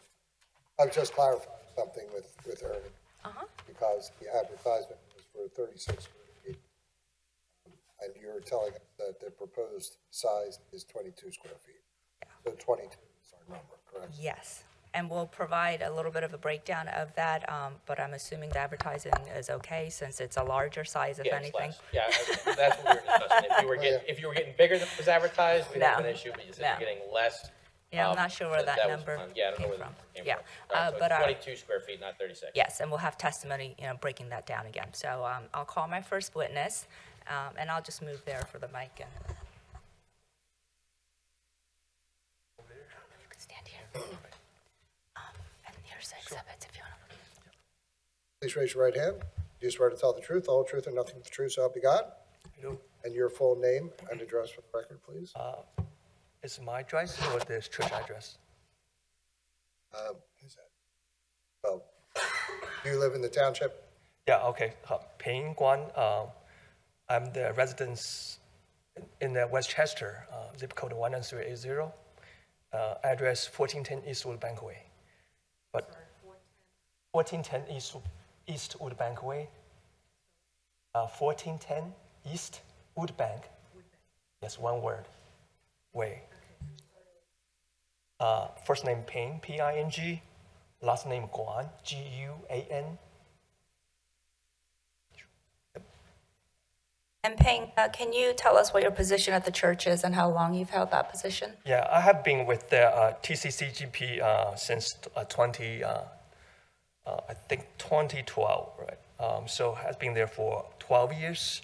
So as a church member since then, I have been serving the Lord with the different roles, like a Sunday school teacher, deacons for different, focus or committee, and also since 2023, I'm a deacon board chair, right? So that's. And you've heard me describe to the board the existing property, is that correct? Yes. And I think one of the things that I may have left off in my description is that there is that very long driveway, but the main church building is not very visible from Mill Road, is that correct? That's correct. Okay. And has the church been located at the site since 2012? Yes, since 2012, right. And can you explain to the board why the church is seeking approval for the signage? Yes, so as you know, we do the current sign is in parallel with the Mill Road, and also there is to the left of the church building entrance. But it take a while. It's a long driveway, a long walkway. If you enter from that sign to go to the church building, right? It's that long. So also from both directions, right? If you drive or walk along the road, from both directions, it's hard to see that sign. It's almost difficult to see that clearly, right? And also because of that, we have to put a smaller sign over there for if it's necessary, right? So therefore, for temporary purpose. Okay, so you have just testified that due to there are visibility issues, and also because of the visibility issues, there's a need for multiple signs along that frontage, as well as the need for temporary signs for special events or things like that. Is that correct? That's correct. And there was an exhibit that was submitted that showed the dimensions of the existing signage, and I believe it showed that the existing, the nameplate is slightly larger than 13 square feet, and the stone base is about 30 square feet. Is that correct? Right, that's correct. And the existing height is approximately 4.6 from the ground. Is that correct? That's correct.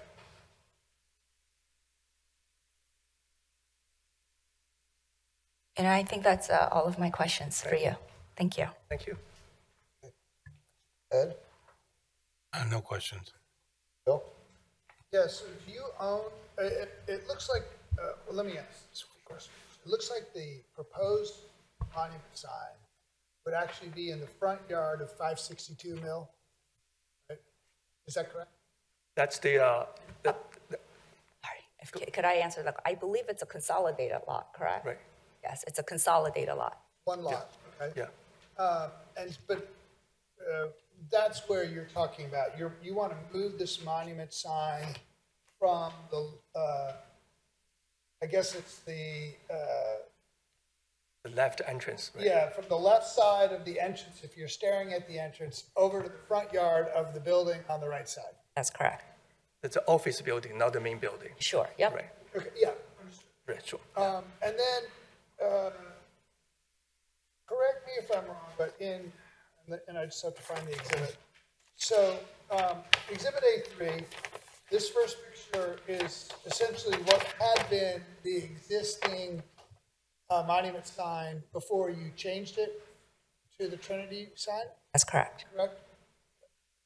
And then you show several more pictures where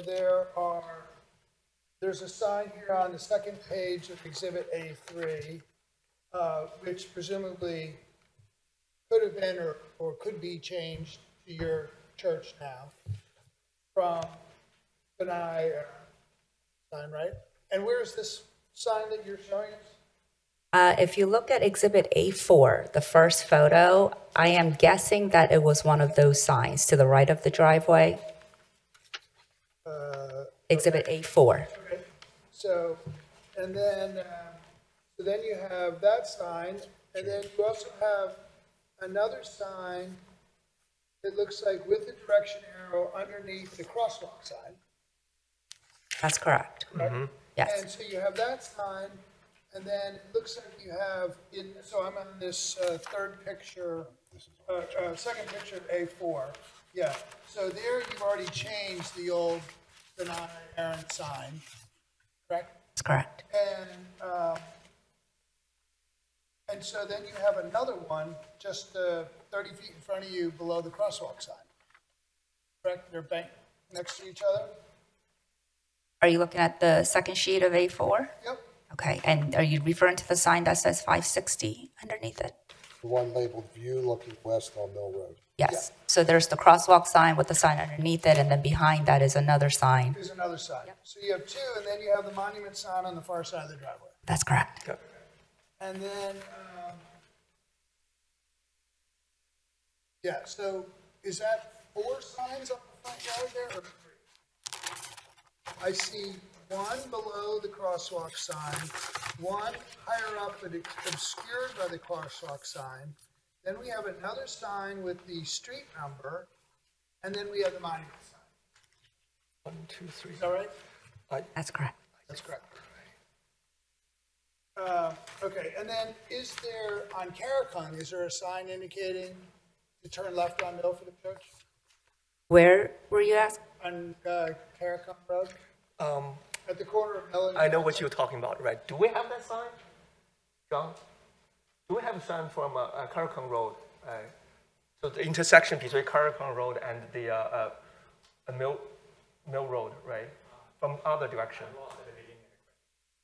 So, yeah. I have to ask you, he's Yeah. not sworn in. He can't Yeah, speak on I that. don't think we have a sign. Hey, Ping, if you want to go talk to him for a moment, it's fine. Okay, give me a second. Sure.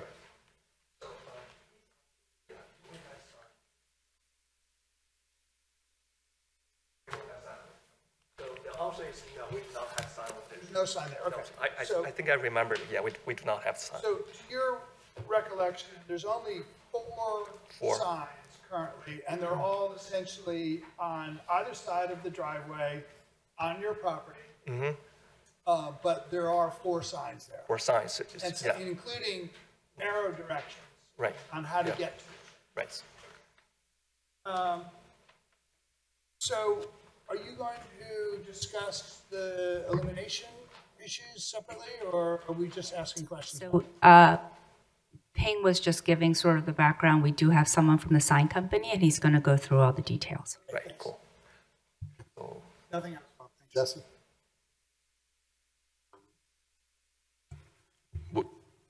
The smaller building that's on Mill, that's the office for the church? yes. Okay. Is it used for anything else other than offices? Does anybody live there? Just, no. Okay, just office function. Yeah. And regarding the 4 signs that we just talked about, are those all proposed to remain? And then this sign that we're talking about tonight is in addition, or are you planning to remove any of the existing signs? I think the big sign can serve the whole purpose. The intent is that with the larger sign, that all of these small signs can go away. Right. Okay. Yeah. All right, no other questions at this time. Well, I don't know about the crossing sign. I don't know if that needs to be there, but, you know, the ones with the names and the arrows, and they would be eliminated. Ed? Does that include the existing monument sign? Is that going to be removed and replaced with this new one? Are we going to keep that, right? We're going to keep that, right? We have a big sign there, is that right? No, we are going to be removing the monument sign to the left of the driveway, correct? Yeah. So that's our proposal, right? That's correct. So Yeah, that's correct, yeah. Existing monument sign is going to be removed and relocated to this new proposed location. Does the existing monument sign comply with the zoning code?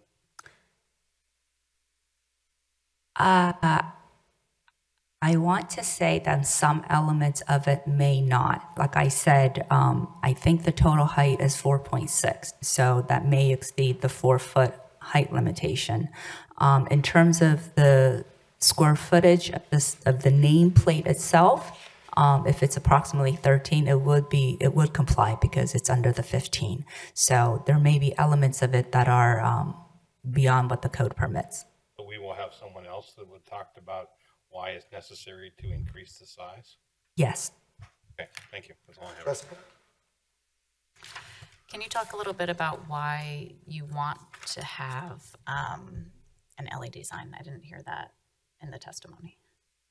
Yes, one of the, besides the visibility, right, one of the things we would like to have is to provide more messages, right? The message will be informational and inspirational, right? So that to serve the whole purpose of this, the church, why the church is there, right? I think that before that, we don't have it. That's.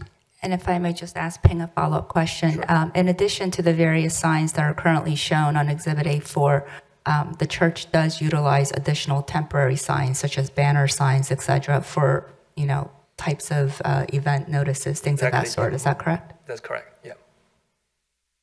And is your existing sign lit at all right now?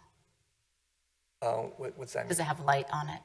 No, I don't think so. I don't think we have a light, right? I thought that there may be some lighting on the ground. I don't know if they're Not used for or that not, purpose. but, Okay. okay, Not for the texting, purpose. okay. Yeah. So- We do have light for maybe decoration purpose only, yeah. Yeah.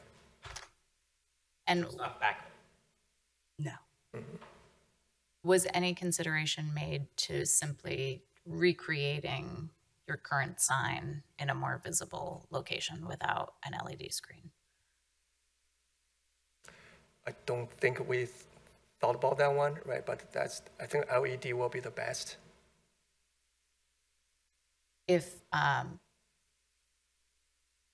you were not able to build the sign with an LED screen, would you still plan on relocating it for visibility?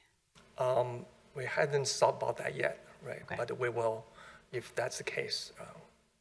Okay. Yep. I don't have any other questions right now. One other question, Bob. Go ahead, Bill. What percentage of the congregation lives in the township, and what percent commutes from outside the township to the church?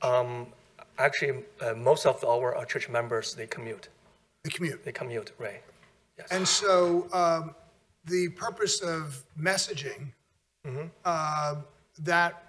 is your intent that you would message every day? You'd have a constant changing message? on there? I think the design is we do not change very often. We only change once per day. And it's also static, right? And the message itself is more about the good news, the gospel, and the events going to happen. And those big holidays like Christmas, Thanksgiving, Easter, maybe New Year as well, right? So the intent is to message to non-congregation members? Both, yeah. I think both, right? So for example, if we have a newcomers, friends, seekers come to visit our church first time, it will be very helpful. And also the main purpose is to serve this community as well. So to show them, hey, here's a church here, right? When whoever driving by back and forth, and they know there's a church, if they need something, yeah, this church is available. Thank you. Yeah.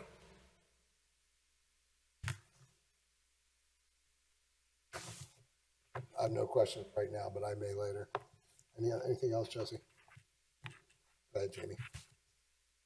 Okay, I'll move on to my second witness. Thank you. Please raise your right hand. Do you swear to tell the truth, the whole truth, and nothing but the truth, so help you God? I do. And your full name and the capacity in which you appear? I'm Gregory Feld. I'm with KC Sign Company. Oh, Feld, F-E-L-D. And Greg, can you state for the board your occupation and your position at KC Sign? At KC Sign Company, I'm the permit expediter. I also handle variance applications, variance hearings for our clients in many municipalities, Pennsylvania, New Jersey, Delaware, and Maryland throughout. And are you familiar with the church property and the surrounding neighborhood? I am, yes. And are you familiar with the Haverford Township code requirements for signage? Yes, I am. And I have submitted as Exhibit A5 the proposed sign details. Could you go through that again for the board, please? Certainly. The proposed sign is a monument sign, and it's proposed to be double-sided illuminated monument set perpendicular to the road. And the monument will consist of 2 cabinets. There will be a top portion, which will be the header cabinet, that will be internally illuminated, 1 foot 8 inches high by 6 feet wide for 10 square feet total. That cabinet will include the name of the church in both languages. And like I said, that'll be internally illuminated, static illumination on that. Below that is the LED message board, and that is 2 feet high by 6 feet wide for a total of 12 square feet. So the total square footage of the signage area for the monument would be the 22 square feet. And the LED message board is proposed to, the size is proposed to handle 1 message at a time. So as we said before, we're looking to do static messages where you can read 1 message at a time, and hence the size of this board would very much incorporate that, and you'd be able to really see 1 message at a time so that people driving by would not have to, you know, a lot of these signs you see, you have a scrolling message or something, sometimes you have to wait for it to go to see the whole message. We don't want that. We want the whole message to be displayed at once. So that's the purpose of the LED message board, to have 1 static message displayed at one time.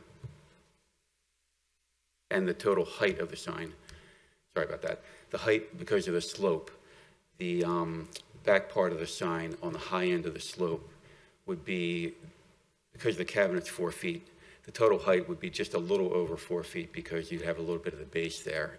But as the hill slopes down toward the road, out of necessity, the height toward the road side of the sign would be closer to 6 feet high, in order just to keep the sign level. And that's where the 6 feet comes from. But the back end of the sign in the property would be closer to the 4 feet allowed by code. I would like to go through specifically the 4 variances that we're seeking. The first one was the height of sign, and I think you've just covered that and explained that due to the slope of the property, that necessitates the ultimate 6-foot height of the monument sign. Is that correct? Correct. And you touched upon it a little bit, but can you explain why we are proposing the LED message board?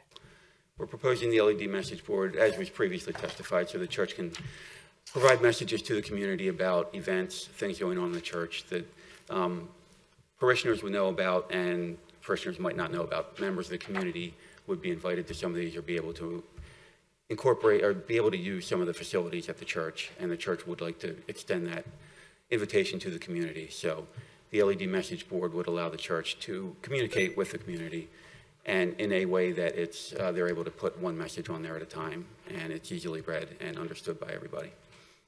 Can I just ask one question about that? So the idea would be that you're going to rent the church out to other community groups who would be able to use it, and they could put their, and that's what you're going to advertise on the sign? No, and if I just may clarify, and Ping can confirm that it is true, but like a lot of religious institutions, they do, you know, some sort of third-party events, for example, blood drives. So if they had a blood drive there, they would like to put a message up and say, you know, blood drive here, just to notify the community. So it's not necessarily that they're looking to rent this place out and they're advertising anything. It would just be for events that are occurring at this church. Again, for something like a blood drive, or, you know, I don't know if there was a funeral for its member or family. It would just be a efficient way to get, you know, up-to-date information to the community. So no commercial usage? I don't believe that that's permitted. I don't know if there's any sort of nonconformity here, but we're not proposing to do anything different. And again, this wouldn't be used for, let's say, commercial advertisement or anything like that. Do you run daycare out of it? So, and that's the situation we run into in another church sign recently, which was they were using daycare in sort of a commercial capacity and wanted to run ads on it. It is not the intent of the church to be running commercial ads. The proposed sign is larger than the 15 square foot that's permitted in the code. Can you explain that a little bit? Yes, it is. The total square footage of the proposed sign is 22 square feet. The LED portion of the sign itself is 12 square feet. So that's less than the 15 square feet. That fits into code. What's putting us over is the necessity to have the church name on there as well, and also in both languages. So we need some extra room there. So that's the 10 square foot cabinet on top.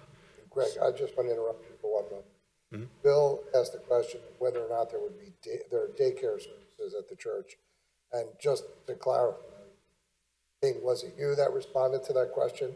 Because you're not currently testifying. But that's okay. I just want to make it clear for the record that it was you that answered, and your answer was, are there daycare services at the church? Sorry for that, right? So it was my voice, right? I answered, yeah. When the question was raised, right, I also no, we do not. Okay, I just wanted to make sure it was clear that you answered. Yeah, it was me. Because only you were sworn in. Right, sorry for that, right? No, that's fine. Right. Go ahead, please, yeah. So, Were you done with your answer? yes. Had the church inquired with you as to whether the signage could be made any smaller? Yes, there was consideration about the size of the sign, the LED sign, and the manufacturing of these boards allows for certain sizes. And the next size down from this board, from the 2 foot by 6 foot board, is like 1 foot by 6 foot. And in order to have a message on a board any smaller than this as they're manufactured, you would have to have a scrolling animated message to get the entire message across.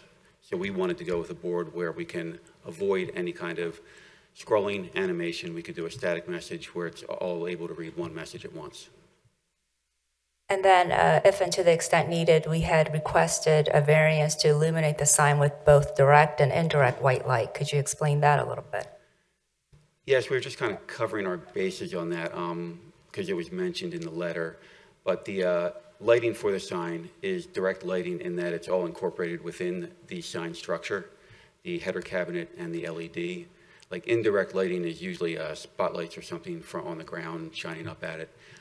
That's not the case with this. It would all be internal illuminated light for the cabinet and then the light emitting diodes on the message board.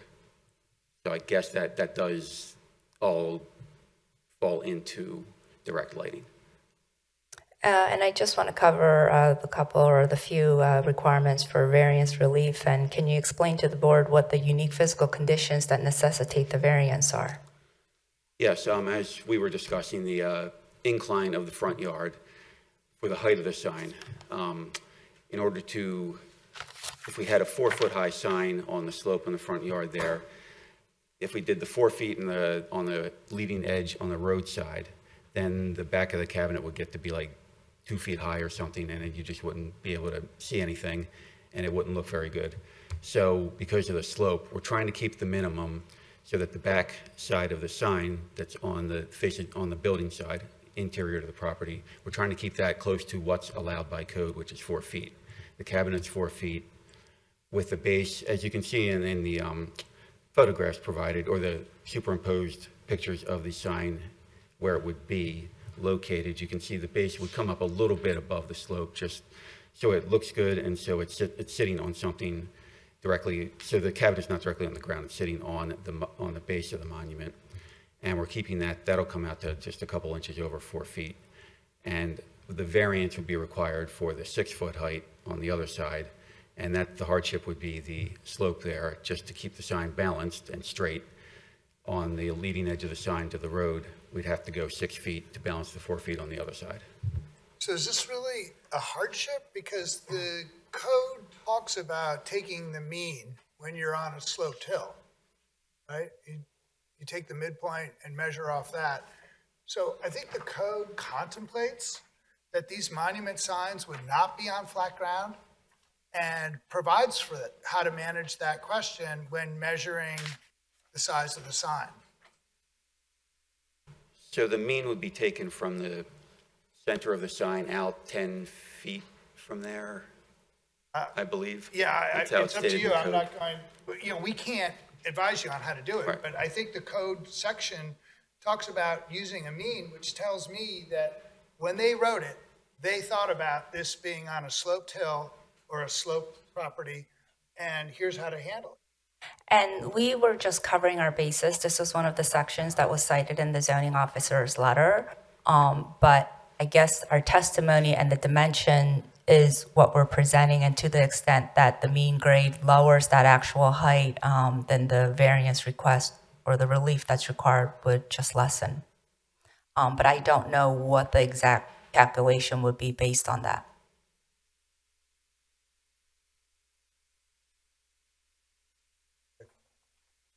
Greg, are you done with your answer? For the height, Yes. yes. For the size also, for the visibility, to exceed the 15 square feet, what, as has been mentioned, the church itself cannot be seen from the road. So in order for the sign to properly identify the church on the property here and to get rid of all the other signs that are there now and just bring everything into one sign, to go over the 15 square feet, because the church can't be seen from the road, people driving up. If they're coming for a wedding or a funeral or some event that the church is having, you don't know there's a church there unless you see the sign. And the sign that's there now, as you can see from the photographs, it barely provides identification. I actually came to the property the first time and I drove right by it. And I had seen photographs of it plenty of times and I drove right by it, didn't even see the sign that was on the corner. So we're trying to alleviate that, because you also don't see a church. A lot of times, if you're going to find a location and you're going to find a church, you see a church on the road and you know you're there. This one, you're just driving along and all of a sudden there's a church back there and you don't even see it unless there's a sign out there. So the 15 square feet maximum, we're asking to exceed that somewhat so that we can provide the message board as well as the header cabinet, which identifies the church. And it requires a little more space there than usual because it is in 2 different languages, so we want to make sure that it's visible in both languages on that header cabinet. In your opinion, will the proposed signage alter the essential character of the neighborhood or be detrimental to the public welfare? It won't be detrimental to the public welfare. On the contrary, we think it'll be helpful because the message board it'll provide messages for the church and as well as for the community good, and they'll be easy to read. And they'll be able to be displayed in one message, one static message. So anybody driving by can see it immediately. And altering the character of the neighborhood, there's similar church signs that have been permitted in the township before that have LED message boards. We're trying to keep this as minimal as possible with the size as far as that's concerned. Okay, and just to clarify, when I asked that question and you answered, it sounded like you said it would be detrimental, but you meant it wouldn't be. It might have been just because of the mic and the way it's... I'm sorry. It would not be detrimental. But I just wanted to clarify. Thank you. And I think you went into this a little bit, but is the requested variance the minimum variance that will afford relief and represent the least modification possible if the regulation's an issue? Yes, we believe so. And that's all of my questions for Greg. Greg, before I go to the board, I'm going to interpose a few questions. How close is the nearest house to this sign? Right across the street. It's probably about 200 feet. And how bright are the LED? They're adjustable. So if you measure in nits, which is the industry standard for this, it gets a little weird, but the maximum that they can be set for is 10,000 nits. We never do that because that's way too bright, and we think it just does not look good. What we tend to do is we program 2 settings, and one would be for daytime, one would be for nighttime. And the daytime nits would be, it's about 6,000 we set that for, because you need a little more illumination in the daylight for it to be seen. At night, you don't need it to be as bright. So we set them to go down to 4,000 nits in general. That translates into foot candles and all that math too. But it's adjustable, and we go in there and we try and adjust it in the medium range, like I said, around the 6,000 nits for daytime viewing, and then it gets lower at night. So for the houses that are on the same side of the street as the entrance to the church, would the lights, the LED lights, shine into the windows at all? No, we can adjust it low enough where there's no direct light from the sign going off the property or touching any abutting properties. It would be contained within the property, the church property, the lot there. And obviously you can see the sign, but the light will not extend and be invasive to any neighboring properties or the residences nearby.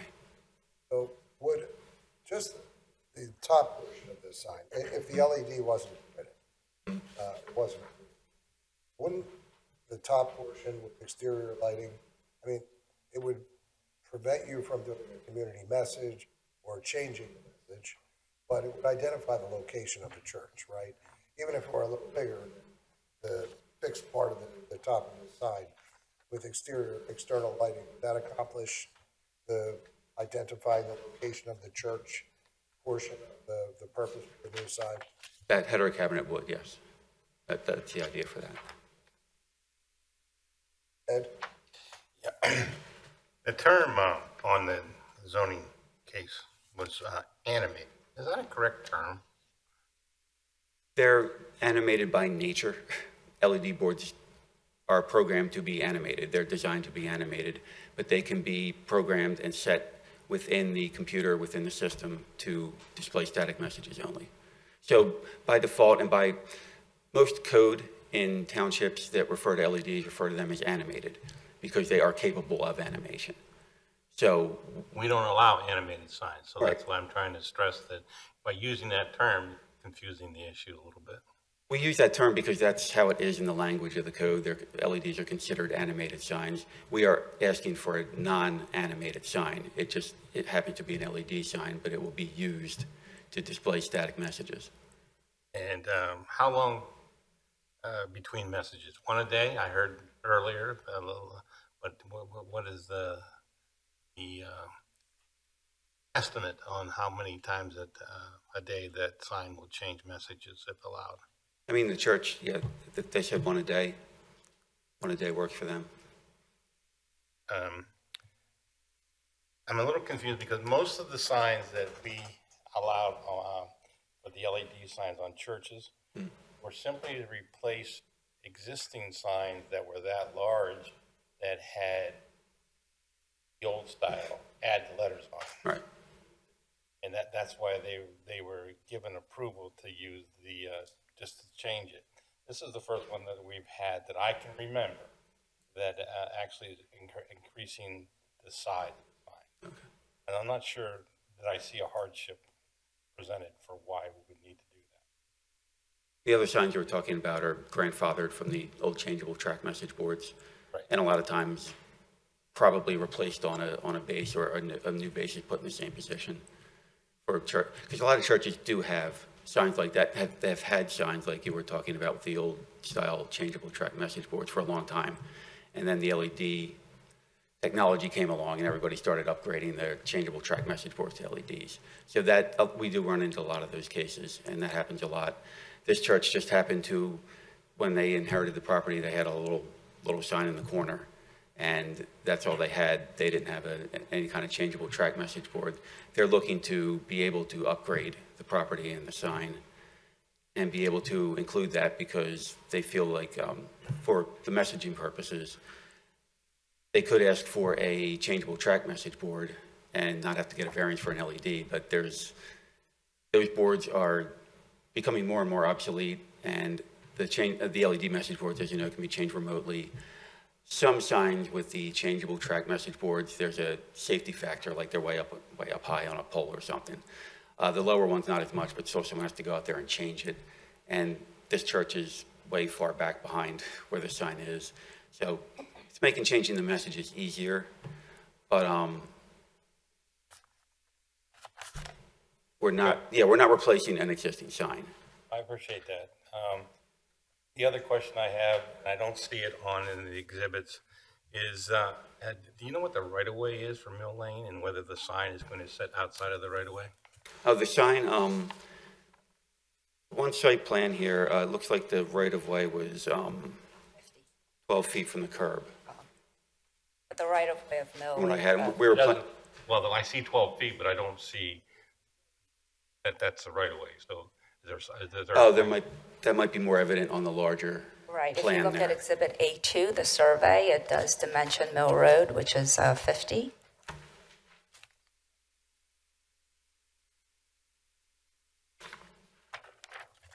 And then you're saying it will be 12 feet from the curb, right? The right-of-way was The right-of-way. measuring out to be 12 feet from the curb Oh, okay. when I scaled that.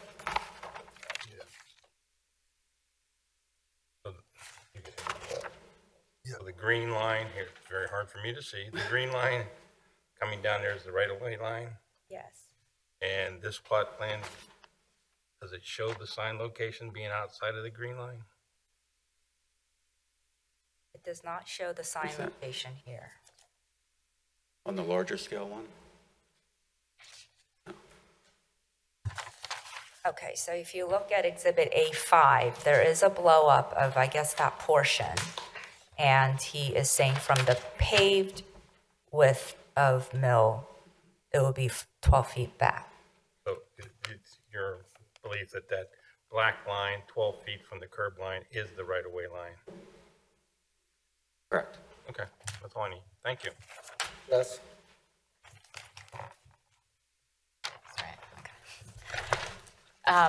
Will both sides of the LED message board match? Yes. Okay. And just to confirm, there is no indirect lighting proposed for the sign? No, there's not. You noted that you could convert the nits to foot candles. Do you know what the conversion is? Well, I won't go with the 10,000 nits because we never set it at that, so I'll go down to the 6,000 and start with that. 6,000 nits is 557.4 foot candles. And that's the, like I said, the it's low, but it's the acceptable daytime setting that we usually use. Okay, and what about the evening? The evening one is the 4,000 nits, and that is 371.6 foot candles. And about, I know you noted that the light was low enough that it's contained on the church property, but what is the typical spread, let's say, for the 371 foot candles? At what point away from the sign does that light dissipate? At the 4,000 nits? Yeah. The lower one. The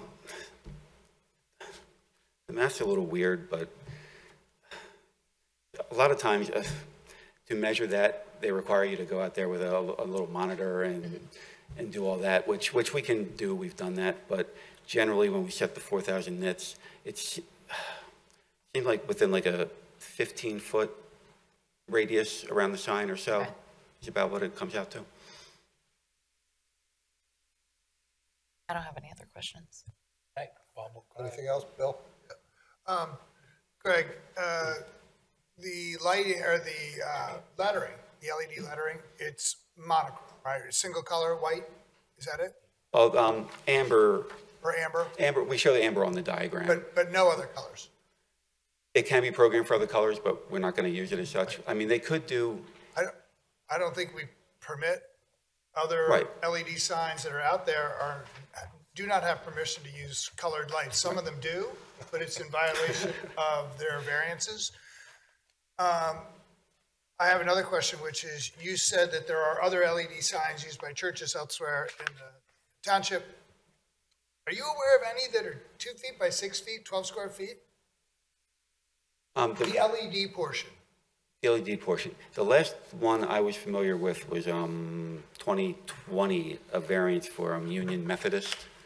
They got an LED, a similar monument sign.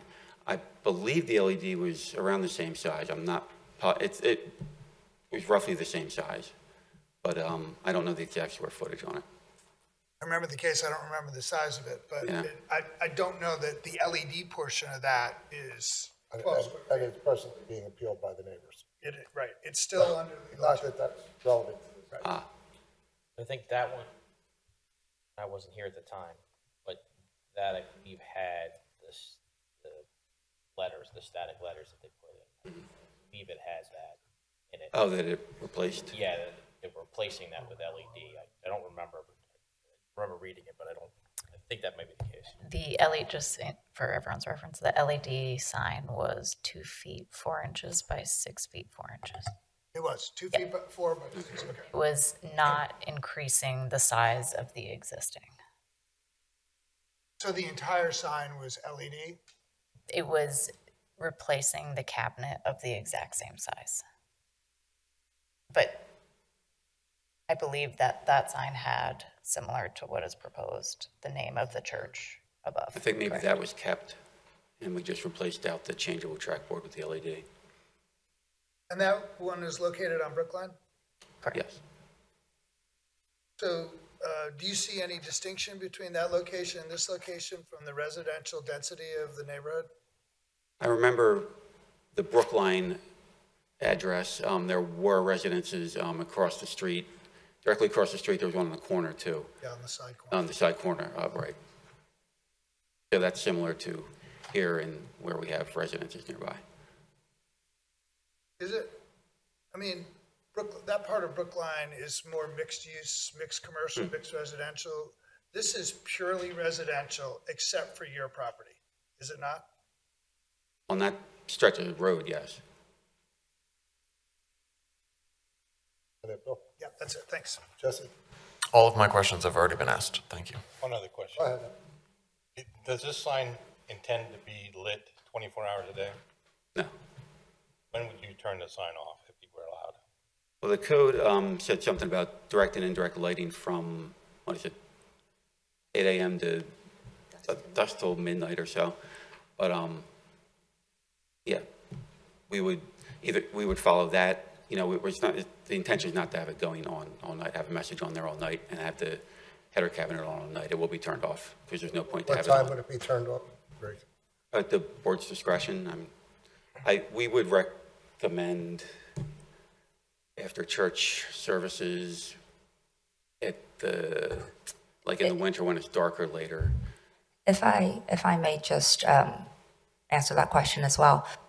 There are various provisions in the sign section of the code that indicates how many signs you can have, how much the illumination can be, the colors, the duration of the illumination, and it is our intent that the church will fully comply with all of those other regulations to the extent that we're not seeking a variance from the size or the height.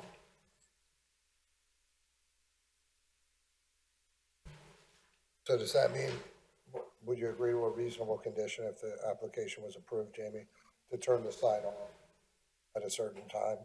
Like say, I don't know, I'm just pulling out a number, 8 o'clock?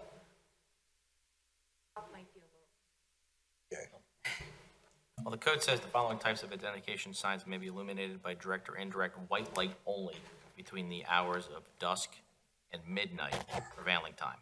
School, church, club, or other permitted use.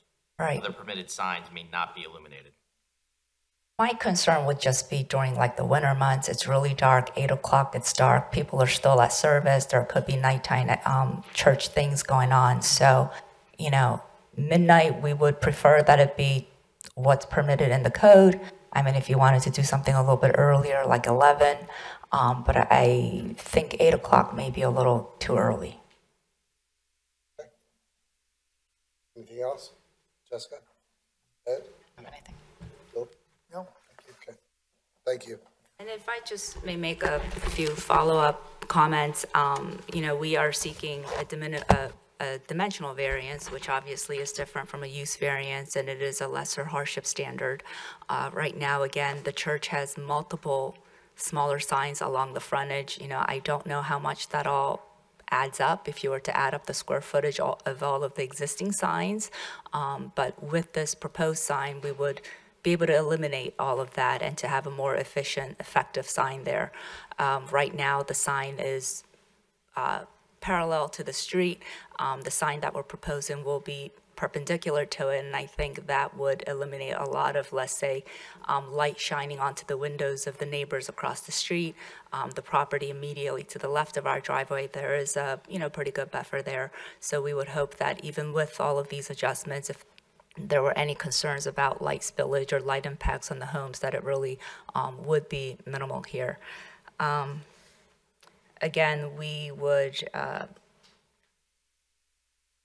comply with all of the applicable sign regulations in the code, and this really is to serve the church, the community, the third-party events that they allow to happen at this church, such as the blood drives and things of that sort. I think that would be better handled with the appropriate signage there. I do have another question for Greg, if you don't mind. Back up. Do you think this sign might distract drivers anyway? No, that's People driving by on the street. No, that's why we like to propose when we do signs like this, static message. because I think they're people are used to them now, but they're more distracting when you're trying to scroll a message. If you have a static message that can be read all at once, I don't think that's very distracting, and it's easier for people driving by if you process the message immediately right away.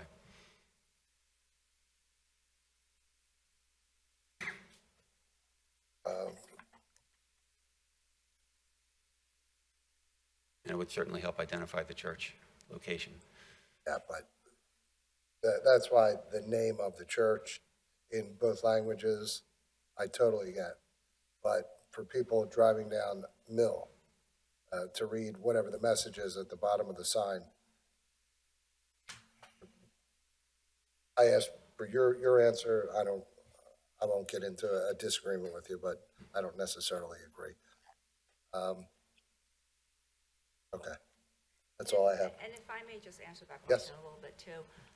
We don't believe that it's going to be distracting, again, because it will be a basically static message, and hopefully it's not tiny print with a lot of information there. I personally think that right now it may be a little distracting. Again, it's not shown in any of the photos, but for example, when they do their VBS in the summer, like a lot of churches do, they have a big banner sign there. They have multiple small signs there. I mean, to me, it looks confusing and distracting now, and if you're trying to look for the church while you're driving by and you're focused on all these signs, I really do think that having the one consolidated sign will be a better situation there.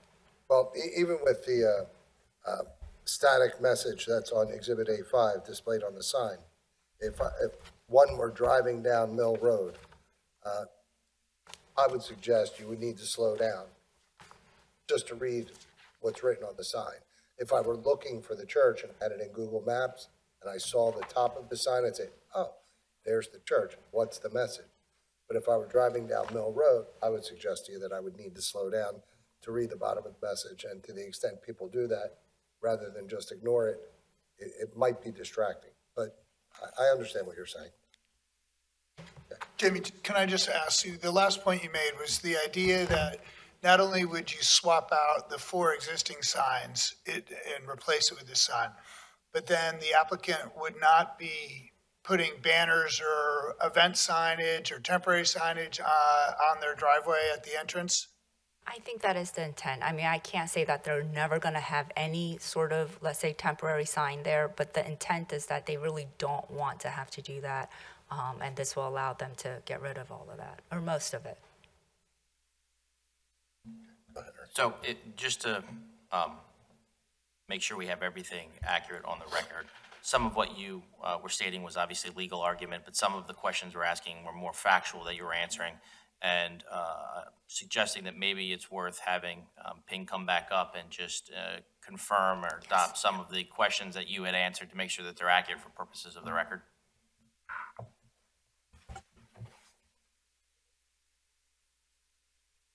Ping.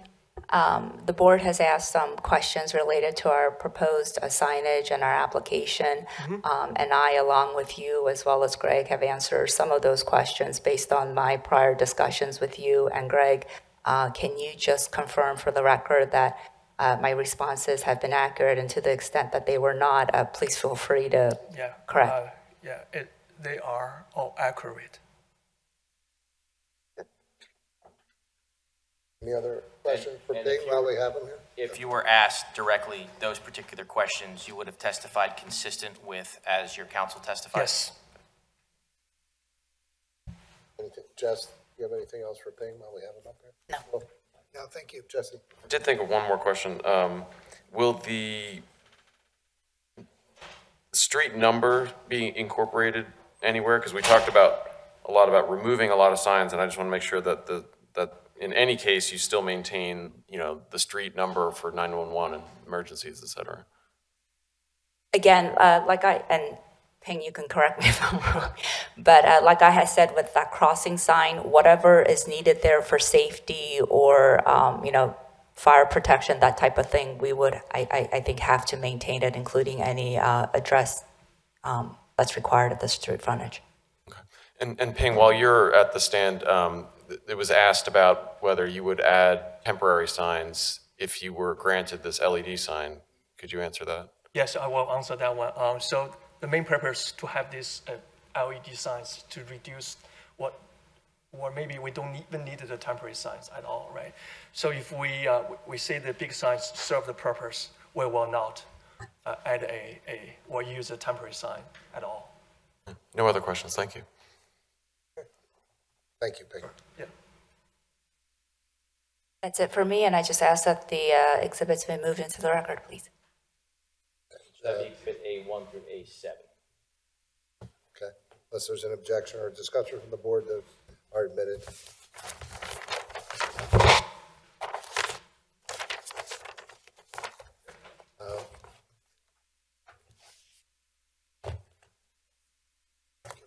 Okay, it's almost similar. With that, I'll ask if there's anyone present that received certified mail that wishes to testify? Anyone that received regular mail? Any other residents of Haverford Township?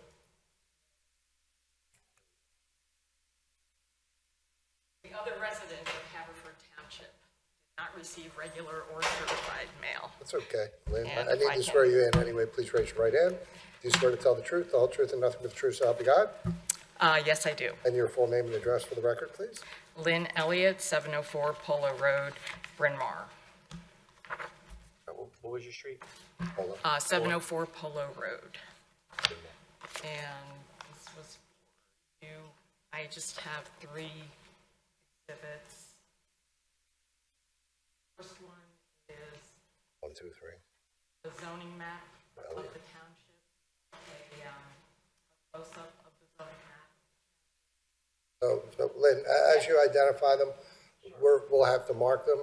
How about if we use E for Elliot? Creative, right? And we'll go E, 1, 2, and 3. And they're So, already labeled 1, 2, and 3, so oh, there's good. E1. One is facing 560 Mill Road. The third one is looking up Mill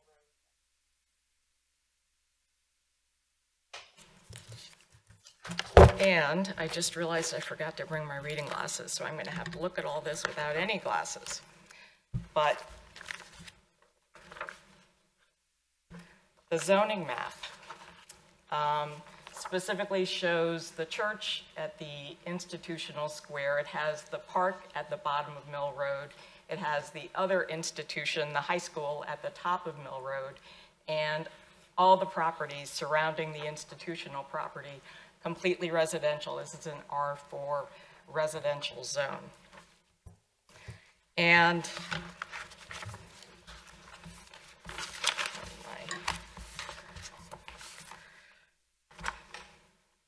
so the photo of the driveway, the sign, and the church office, which is Exhibit 2, facing Mill Road. The number 560, as I believe Mr. Poynton pointed out, is missing from the current sign. It's also missing from the proposed sign. That's actually the most important piece of navigation to try to find a place with in the day of GPS, that you have to have your number, very large number, so that people can read it. It's readable in any language, very easy to see. You need a large number on your sign so people can find you. The building also, I just want to point out, I think somebody brought this up, the church office is actually the building that has the road frontage. So the sign where they're proposing to put the sign is right in front of that church building. And there's a provision in the sign code that limits the size of an institutional sign to 1 square foot for every 5 linear feet of building frontage, or 15 square feet, whichever is less. So no measurement's been given. I looked at the application for the width of the church office, but my house is approximately 35 feet wide. I would guess the church office is a little wider than that, maybe 40 feet. If so, that would mean the maximum size they're allowed to have is actually 8 square feet, not 15. There is also a provision in Code A3 that says, in the event of conflicting regulations, the most restrictive shall prevail. So my third exhibit is looking up Mill Road. You see the line of parked cars on the left. You see a car driving down Mill Road.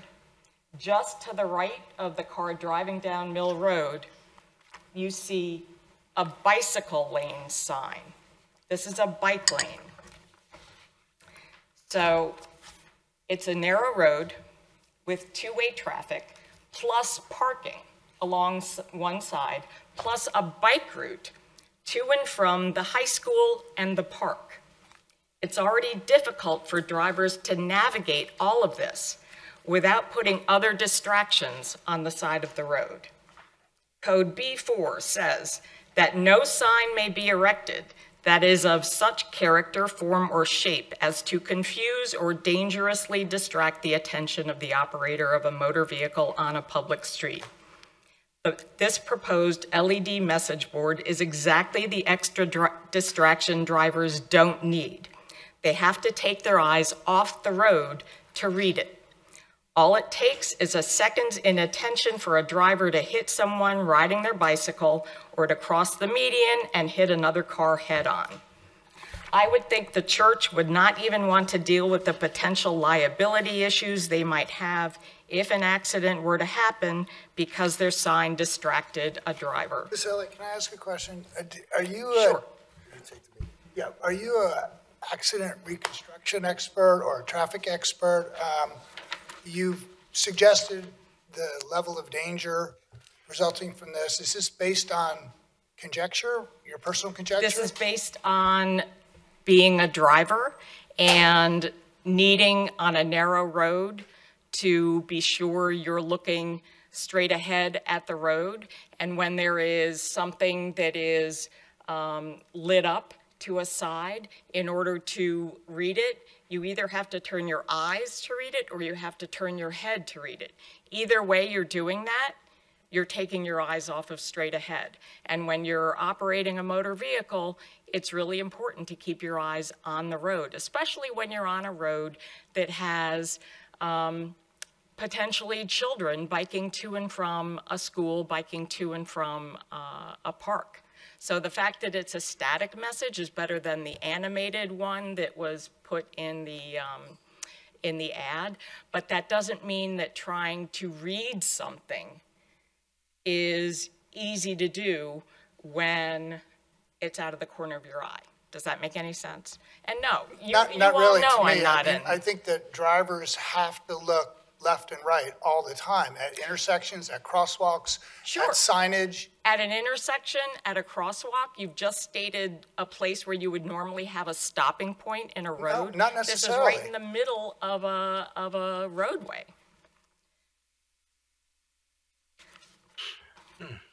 We don't have stop signs at every intersection, right? Right. Well, at most intersections, actually, yes, I would say we do. If you look at what the proposed LED message board will be used for, they've said it's to let the public know about church events. For a church, promoting things like their weekly services, upcoming Bible studies, concerts, youth groups, these events are their products. This sign is intended to help them advertise their products and services to passersby. Code B9 states specifically that signs are intended for purposes of identification and information and not for advertising of a product or service. It makes no difference whether it's a church bake sale or a Dunkin' Donuts offering a buy one, get one deal. Either organization using this kind of sign is using it to advertise their product. The fact that churches do good work and we may be predisposed to favor their activities over those of a commercial business does not change the use. It's advertising and it's prohibited. There's also a provision in the sign code for residential and institutional properties that says signs cannot have more than 5 items of information. With the multiple lines needed for the church name in 2 languages, their logo, and presumably the number 560, they are already at their limit even without the LED message board. The LED sign would add many more items of information in violation of this code. There is also a code in the Haverford Township Historical Commission section under D7 Functions and Duties. Review and advise the Township Zoning Officer and Board of Commissioners on permit applications for alterations to, additions to, or construction adjacent to historic resources. You can see on the zoning map that this is adjacent to an historic resource. I believe that means this paragraph applies to them and the proposed sign must be reviewed first by the Historical Commission. Under standards for variances, A1D, that the variance, if authorized, will not alter the essential character of the neighborhood. As the zoning map shows, all the properties surrounding the church are residential. The sign, as proposed, is of a sign normally allowed only in a commercial C2 or C3 commercial district. It's completely out of character for a neighborhood like this. Even at 8 square feet or 15 square feet, their new sign would be much bigger than what a dentist or accountant with a home office would be allowed. If Trinity's next door neighbor were a dentist, they would be limited to 108 square inches, less than 1 square foot for their entire sign. Any extra large sign would be out of keeping with the residential neighborhood. That same code provision says the variance, if granted, must not be detrimental to the public welfare.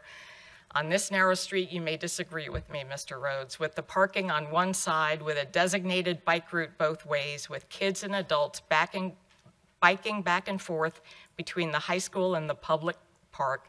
This sign, as proposed, could prove to be distracting to drivers and is therefore potentially very detrimental to the public welfare.